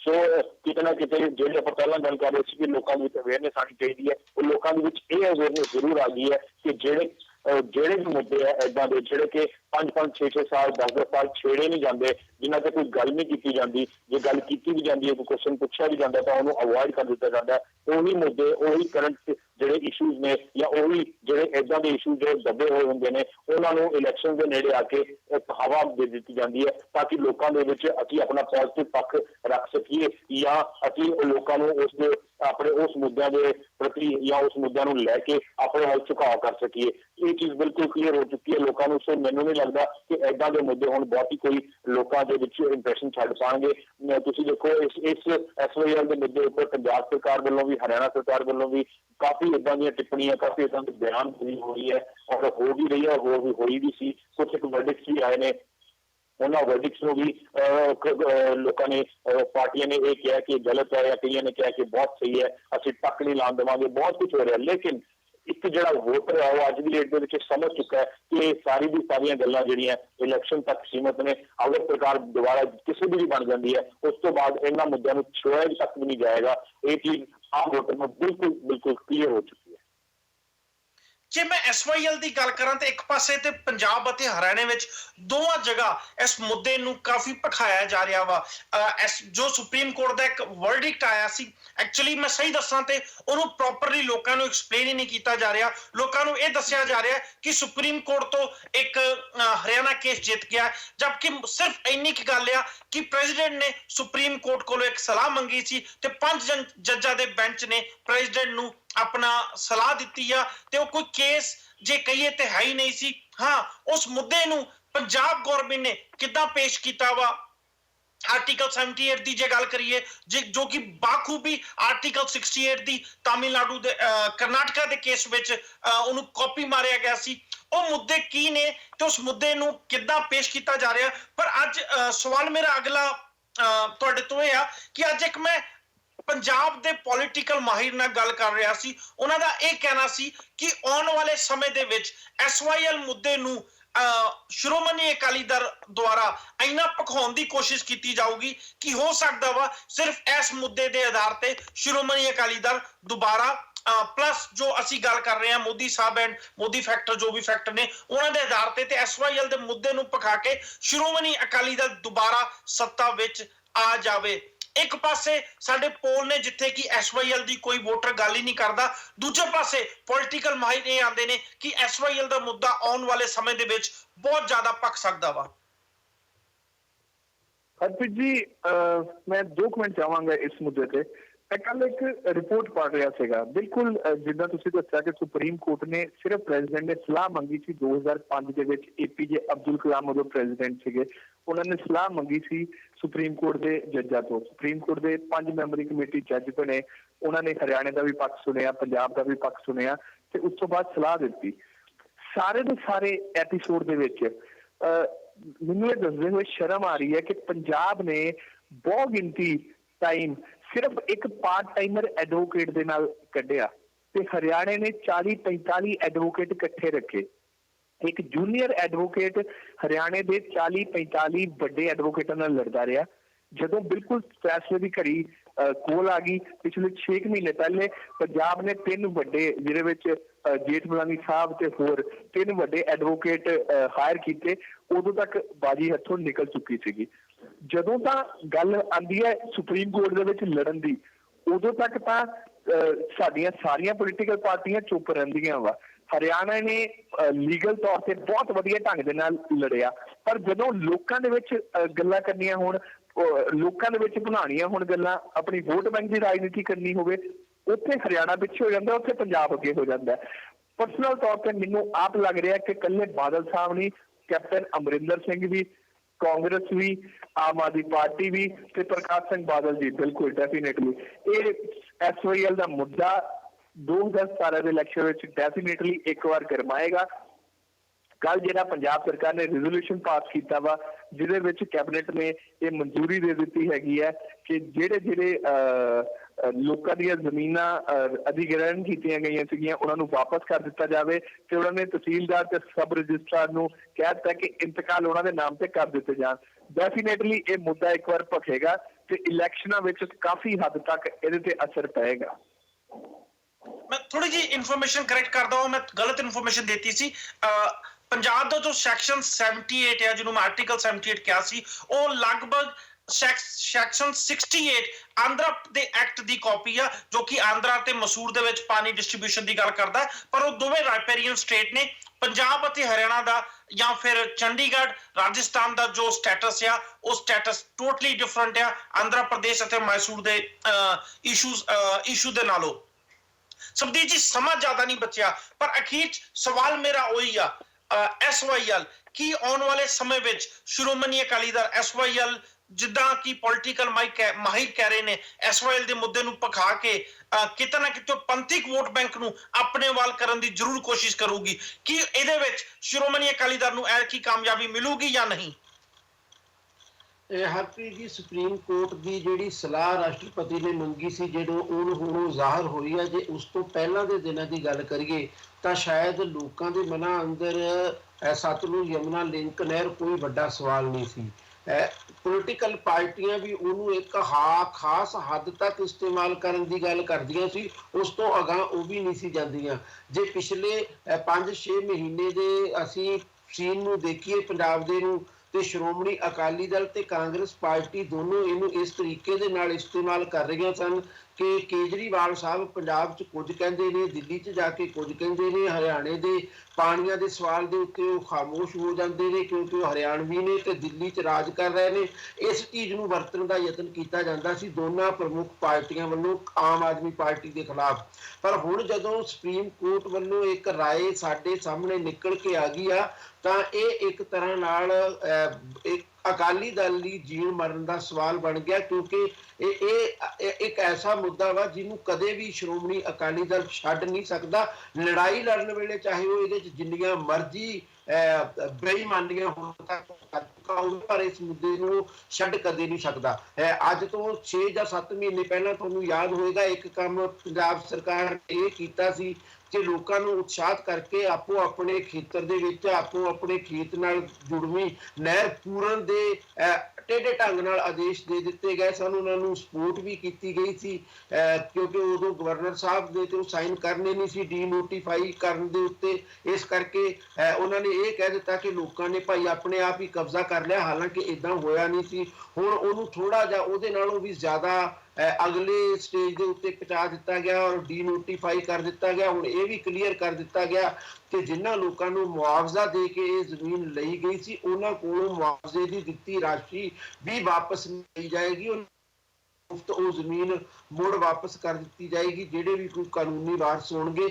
ਇਸ ਚੀਜ਼ ਦਾ ਲਾਹਾ ਸ਼੍ਰੋਮਣੀ ਅਕਾਲੀ ਦਲ ਕਿਸੇ ਨਾ ਕਿਸੇ ਸ਼ਕਲ ਦੇ ਵਿੱਚ ਲੈ ਸਕਦਾ ਜਾਂ ਲੈਣ ਦੀ ਕੋਸ਼ਿਸ਼ ਜ਼ਰੂਰ ਕਰੇਗਾ, ਪਰ ਮੈਨੂੰ ਇਹ ਲੱਗਦਾ ਕਿ ਚੋਣਾਂ ਦੇ ਵਿੱਚ ਇਹ ਮੁੱਦਾ ਕਿਸੇ ਨੂੰ ਫਾਇਦਾ ਦੇਵੇ ਜਾਂ ਨਾ ਦੇਵੇ, ਪਰ ਜੇ ਪੰਜਾਬ ਦੇ ਕੋਲੋਂ ਪਾਣੀ ਖੁੱਸਦਾ ਹੈ ਤਾਂ ਪੰਜਾਬ ਸੱਚਮੁੱਚ ਵੱਡੇ ਸੰਕਟ ਦੇ ਵਿੱਚ ਫਸ ਜਾਵੇਗਾ। ਇਸ ਸੱਚਾਈ ਨੂੰ ਨਾ ਬਹੁਤੀਆਂ ਪੋਲੀਟੀਕਲ ਪਾਰਟੀਆਂ ਉਸ ਤਰੀਕੇ ਦੇ ਨਾਲ ਉਭਾਰਨ ਦਾ ਯਤਨ ਕਰ ਰਹੀਆਂ ਨੇ, ਨਾ ਬਹੁਤਾ ਉਹਨੂੰ ਵੋਟਰ ਧਿਆਨ ਦੇ ਵਿੱਚ ਰੱਖ ਰਹੇ ਨੇ, ਨਾ ਪੰਜਾਬੀ ਲੋਕਾਂ ਨੇ ਇਹਨਾਂ ਚੀਜ਼ਾਂ ਨੂੰ ਸਾਹਮਣੇ ਰੱਖਿਆ, ਕਿਉਂਕਿ ਸਾਡੇ ਕੋਲ ਸਮਾਂ ਬਹੁਤ ਘੱਟ ਹੈ। ਮੈਂ ਬਹੁਤ ਡਿਟੇਲ 'ਚ ਨਹੀਂ ਜਾਵਾਂਗਾ।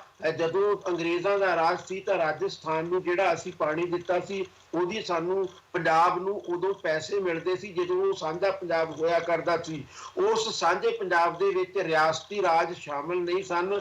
ਮਹਾਰਾਜਾ ਰਣਜੀਤ ਸਿੰਘ ਦੇ ਦੌਰ ਦੇ ਵਿੱਚ ਰਿਆਸਤੀ ਰਾਜ ਜਿਹੜੇ ਪੈਪਸੂਬਾਦ ਦੇ ਵਿੱਚ ਬਣੇ, ਜਿਹੜਾ ਪਾਣੀ ਉਹਨਾਂ ਖੇਤਰਾਂ ਨੂੰ ਵੀ ਦਿੱਤਾ ਗਿਆ ਸੀ ਕਿਸੇ ਨਾ ਕਿਸੇ ਸ਼ਕਲ ਦੇ ਵਿੱਚ, ਉਦੋਂ ਵਾਲੇ ਪੰਜਾਬ ਨੂੰ ਉਹਦੇ ਵੀ ਪੈਸੇ ਮਿਲਿਆ ਕਰਦੇ ਸਨ। ਇਹ ਇੱਕ ਆਪਣੇ ਆਪ ਦੇ ਵਿੱਚ ਦਿਲਚਸਪ ਗੱਲ ਬਣ ਗਈ ਹੈ ਕਿ ਪੰਜਾਬ ਦੇ ਲੋਕਾਂ ਨੂੰ ਉਸ ਪੈਸੇ ਜਿਹੜੇ ਮਿਲਦੇ ਸੀ ਉਹ ਤਾਂ ਮਿਲ ਹੀ ਨਹੀਂ ਰਹੇ, ਪਰ ਜੇ ਅਸੀਂ ਪਾਣੀ ਦੇ ਇਸਤੇਮਾਲ ਦੇ ਕੁੱਲ ਅੰਕੜੇ ਲੈ ਕੇ ਸਾਹਮਣੇ ਆਈਏ ਤਾਂ ਇਹ ਇੱਕ ਬਹੁਤ ਅਜੀਬ ਕੇਸ ਬਣ ਜਾਂਦਾ ਕਿ ਜਿੰਨਾ ਪਾਣੀ ਪੰਜਾਬ ਇਸਤੇਮਾਲ ਕਰ ਰਿਹਾ, ਜਿਹੜਾ ਰਾਈਪੇਰੀਅਨ ਸਟੇਟ ਬਣਦਾ, ਉਹਦੇ ਨਾਲੋਂ ਕਿਤੇ ਜ਼ਿਆਦਾ ਪਾਣੀ ਰਾਜਸਥਾਨ ਦੇ ਵਿੱਚ ਇਸਤੇਮਾਲ ਕੀਤਾ ਜਾ ਰਿਹਾ ਪੰਜਾਬ ਦੇ ਦਰਿਆਵਾਂ ਦਾ, ਉਹਦੇ ਨਾਲੋਂ ਕਿਤੇ ਜ਼ਿਆਦਾ ਪਾਣੀ ਜਿਹੜਾ ਵਾ ਉਹ ਹਰਿਆਣਾ ਨੂੰ ਦਿੱਤੇ ਜਾਣ ਦੀਆਂ ਗੱਲਾਂ ਕੀਤੀਆਂ ਜਾ ਰਹੀਆਂ ਨੇ। ਉਹਦੇ ਵਿੱਚ ਉਹ ਪਾਣੀ ਦਿੱਲੀ ਨੂੰ ਵੀ ਜਾ ਰਿਹਾ। ਜੇ ਸਾਂਝੇ ਪੰਜਾਬ ਦੇ ਆਧਾਰ ਦੇ ਉੱਤੇ ਹਰਿਆਣਾ ਇਸ ਪਾਣੀ ਦਾ ਹੱਕਦਾਰ ਆ, ਕਿਉਂਕਿ ਸਾਂਝੇ ਵੇਲੇ ਇਹ ਦਰਿਆ ਪੰਜਾਬ ਦੇ ਵਿੱਚ ਵਗਦੇ ਸਨ, ਤਾਂ ਫਿਰ ਅਸੀਂ ਜਮਨਾ ਦੇ ਪਾਣੀ ਦੇ ਵੀ ਹੱਕਦਾਰ ਬਣਦੇ ਹਾਂ, ਕਿਉਂਕਿ ਉਸ ਸਾਂਝੇ ਪੰਜਾਬ ਦੇ ਇੱਕ ਖੇਤਰ ਦੇ ਵਿੱਚ ਯਮਨਾ ਉਦੋਂ ਵਗਿਆ ਕਰਦੀ ਸੀ। ਪਰ ਸੱਚਾਈ ਸਾਨੂੰ ਇਹ ਮੰਨਣੀ ਚਾਹੀਦੀ ਕਿ ਹੁਣ ਜਿਹੜੀ ਹੱਦਬੰਦੀ ਹੋ ਗਈ ਹੈ, ਚਾਹੇ ਉਹ ਗਲਤ ਹੋ ਗਈ ਹੈ ਚਾਹੇ ਉਹ ਠੀਕ ਹੋ ਗਈ ਹੈ, ਪੰਜਾਬੀ ਬੋਲਦੇ ਇਲਾਕਿਆਂ ਦਾ ਮੁੱਦਾ ਆਪਣੀ ਥਾਂ, ਪਰ ਜੋ ਹੱਦਬੰਦੀ ਅੱਜ ਦੀ ਤਰੀਕ 'ਚ ਹੋ ਚੁੱਕੀ ਹੈ ਉਹਦੇ ਆਧਾਰ ਦੇ ਉੱਤੇ ਪੰਜਾਬ ਦਾ ਪਾਣੀ ਖੋਇਆ ਹੀ ਗਿਆ ਹੈ ਔਰ ਕਾਂਗਰਸ ਉਹਦੇ ਲਈ ਸਭ ਤੋਂ ਵੱਡੀ ਜ਼ਿੰਮੇਵਾਰ ਆ। ਕੈਪਟਨ ਅਮਰਿੰਦਰ ਸਿੰਘ ਨੇ ਪਹਿਲੀ ਵਾਰ ਜਿਹੜਾ ਮਤਾ ਪਾਸ ਕੀਤਾ, ਉਸ ਮਤੇ ਨੇ ਪਹਿਲੀ ਵਾਰ ਇਹ ਸਾਬਤ ਕੀਤਾ ਕਿ ਜਿਹੜਾ ਪਾਣੀ ਜਾ ਰਿਹਾ ਉਹ ਪਾਣੀ ਜਾਂਦਾ ਰਹੇਗਾ, ਅੱਗੋਂ ਅਸੀਂ ਬੂੰਦ ਨਹੀਂ ਦੇਵਾਂਗੇ। ਇਹਦਾ ਮਤਲਬ ਇਹ ਹੈ ਕਿ ਪਹਿਲੀ ਵਾਰ ਵਿਧਾਨ ਸਭਾ ਨੇ ਜਿਹੜਾ ਪਾਣੀ ਸਾਡਾ ਨਜਾਇਜ਼ ਤੌਰ ਤੇ ਬਾਹਰ ਜਾ ਰਿਹਾ ਸੀ ਉਸ ਪਾਣੀ ਦੇ ਉੱਤੇ ਮੋਹਰ ਲਾਈ ਹੈ ਔਰ ਕੈਪਟਨ ਇਹਦਾ ਲਾਹਾ ਲੈਣਾ ਚਾਹੁੰਦੇ। ਮੈਂ ਸਮਝਦਾ ਕੈਪਟਨ ਸਾਹਿਬ ਇੱਕ ਤਰ੍ਹਾਂ ਨਾਲ ਪੰਜਾਬ ਦੇ ਹਿੱਤਾਂ ਨਾਲ ਗਦਾਰੀ ਕਰ ਰਹੇ ਨੇ, ਜਿਨ੍ਹਾਂ ਨੇ ਪਾਣੀ ਮੁਫਤ ਜਿਹੜਾ ਪਹਿਲਾਂ ਜਾ ਰਿਹਾ ਵਾ ਉਹਨੂੰ ਇੱਕ ਤਰ੍ਹਾਂ ਨਾਲ ਉਹਦੇ ਉੱਤੇ ਮੋਹਰ ਲਾ ਦਿੱਤੀ ਸੀ। ਅਕਾਲੀ ਦਲ ਨੇ ਉਦੋਂ ਉਤਸ਼ਾਹ ਦੇ ਵਿੱਚ ਬਿਨਾਂ ਸੋਚੇ ਸਮਝੇ ਸਪੋਰਟ ਕਰ ਦਿੱਤੀ, ਹੁਣ ਉਹਨੂੰ ਆਪਣੇ ਤਰੀਕੇ ਦੇ ਨਾਲ ਠੀਕ ਕਰਨ ਦਾ ਯਤਨ ਕਰ ਰਹੀ ਹੈ। ਔਰ ਮੈਂ ਇੱਕ ਵਾਰ ਫਿਰ ਉਹੀ ਪਿਛਲੀ ਵਾਰ ਵਾਲੀ ਪੋਜੀਸ਼ਨ, ਮੇਰੀ ਫੋਨ ਲਾਈਨ ਕੱਟੀ ਜਾ ਚੁੱਕੀ ਹੈ ਤੇ ਮੈਂ ਆਪਣੀ ਗੱਲ ਹੁਣ ਇੱਥੇ ਹੀ ਖਤਮ ਕਰ ਦੂੰ। ਥੈਂਕ ਯੂ ਸਬਦੀਪ ਜੀ। ਇੱਕ ਅਖੀਰ ਵਿੱਚ ਇੱਕ ਇਨਫੋਰਮੇਸ਼ਨ ਜ਼ਰੂਰ ਮੈਂ ਦਰਸ਼ਕਾਂ ਨਾਲ ਸਾਂਝੀ ਕਰਨਾ ਚਾਹੂੰਗਾ। ਆਮ ਤੌਰ ਤੇ ਜਦੋਂ ਪਾਣੀ ਦੇ ਵੰਡ ਦੀ ਗੱਲ ਕਰਦੇ ਆ, ਸਾਡੇ ਕੋਲ ਕੁਝ ਡੇਟਾ ਵਾ ਜੋ ਕਿ ਕਾਫੀ ਪੁਰਾਣਾ ਵਾ, ਉਹੀ ਜਿੰਨੇ ਵੀ ਐਕਸਪਰਟ ਨੇ ਜਾਂ ਜੋ ਵੀ ਰੇਡੀਓ ਟੀਵੀ ਦੇ ਹੋਸਟ ਨੇ ਉਸ ਡੇਟੇ ਉੱਤੇ ਗੱਲਬਾਤ ਕਰਦੇ ਰਹਿੰਦੇ ਨੇ, ਪਰ ਟੈਕਨੀਕਲੀ ਜੇ ਦੇਖਿਆ ਜਾਵੇ ਜਿੱਦਾਂ ਗਲੋਬਲ ਵਾਰਮਿੰਗ ਹੋ ਰਹੀ ਆ, ਉਸ ਪਾਣੀ ਦੀ ਸ਼ਾਇਦ ਫਿਰ ਤੋਂ ਕੈਲਕੂਲੇਸ਼ਨ ਹੋਣੀ ਚਾਹੀਦੀ ਹੈ। ਪਤਾ ਲਾਉਣਾ ਚਾਹੀਦਾ ਕਿ ਹੁਣ ਪੰਜਾਬ ਦੇ ਵਿੱਚ ਕਿੰਨਾ ਪਾਣੀ ਅਵੇਲੇਬਲ ਆ, ਕੀ ਇਹ ਪਾਣੀ ਘਟਿਆ ਵਾ, ਜੇ ਘਟਿਆ ਵਾ ਤੇ ਜੋ ਕੈਲਕੂਲੇਸ਼ਨ ਹਿਸਾਬ ਨਾਲ ਪਾਣੀ ਵੰਡਿਆ ਜਾ ਰਿਹਾ ਸੀ ਉਹ ਆਲਰੇਡੀ ਗਲਤ ਆ। ਸਮਾਂ ਹੋਰ ਇਜਾਜ਼ਤ ਨਹੀਂ ਦਿੰਦਾ ਕਿ ਅਸੀਂ ਇਸ ਗੱਲਬਾਤ ਨੂੰ ਜਾਰੀ ਰੱਖੀਏ। ਅਗਲੇ ਵੀਕ ਬਠਿੰਡਾ ਅਤੇ ਤਲਵੰਡੀ ਸਾਬੋ ਦੇ ਤੁਹਾਡੇ ਨਾਲ ਓਪੀਨੀਅਨ ਪੋਲ ਸਾਂਝੇ ਕਰਾਂਗੇ। ਜਿੱਦਾਂ ਅੱਜ ਮੈਂ ਕਿਹਾ ਕਿ ਅਸੀਂ ਇੱਕ ਜਾਂ ਦੋ ਰਾਈਡਿੰਗ ਦੀ YouTube ਤੇ ਪੂਰੇ ਲਗਭਗ 250-300 ਜਿੰਨੇ ਵੀ ਵੋਟਰਸ ਦੇ ਵਿਊ ਲਏ ਜਾਂਦੇ ਆ ਉਹਨਾਂ ਦੇ ਜ਼ਰੂਰ ਪਾਵਾਂਗੇ, ਤਾਂ ਕਿ ਵੇਖਣ ਵਾਲਿਆਂ ਨੂੰ ਜ਼ਰੂਰ ਪਤਾ ਲੱਗ ਜੇ ਕਿ ਅਸੀਂ ਗਰਾਊਂਡ ਲੈਵਲ ਤੇ ਕਿੱਦਾਂ ਕੰਮ ਕਰ ਰਹੇ ਹਾਂ ਤੇ ਕਿੰਨੀ ਕੋਸ਼ਿਸ਼ ਕਰ ਰਹੇ ਹਾਂ ਕਿ ਹਰ ਰਾਈਡਿੰਗ ਦਾ ਪ੍ਰੋਪਰਲੀ ਗ੍ਰਾਫ ਬਣਾ ਕੇ ਜਾਂ ਪੋਲ ਤੁਹਾਡੇ ਸਾਹਮਣੇ ਪੇਸ਼ ਕੀਤਾ ਜਾਵੇ। ਇਹਦੇ ਨਾਲ ਹੀ ਮੈਨੂੰ ਸਬਦੀਸ਼ ਜੀ ਨੂੰ, ਦਲਰਾਜ ਜੀ ਨੂੰ, ਸੀਪੀ ਸਿੰਘ ਜੀ ਨੂੰ ਦੋ ਇਜਾਜ਼ਤ। ਧੰਨਵਾਦ। Thank you.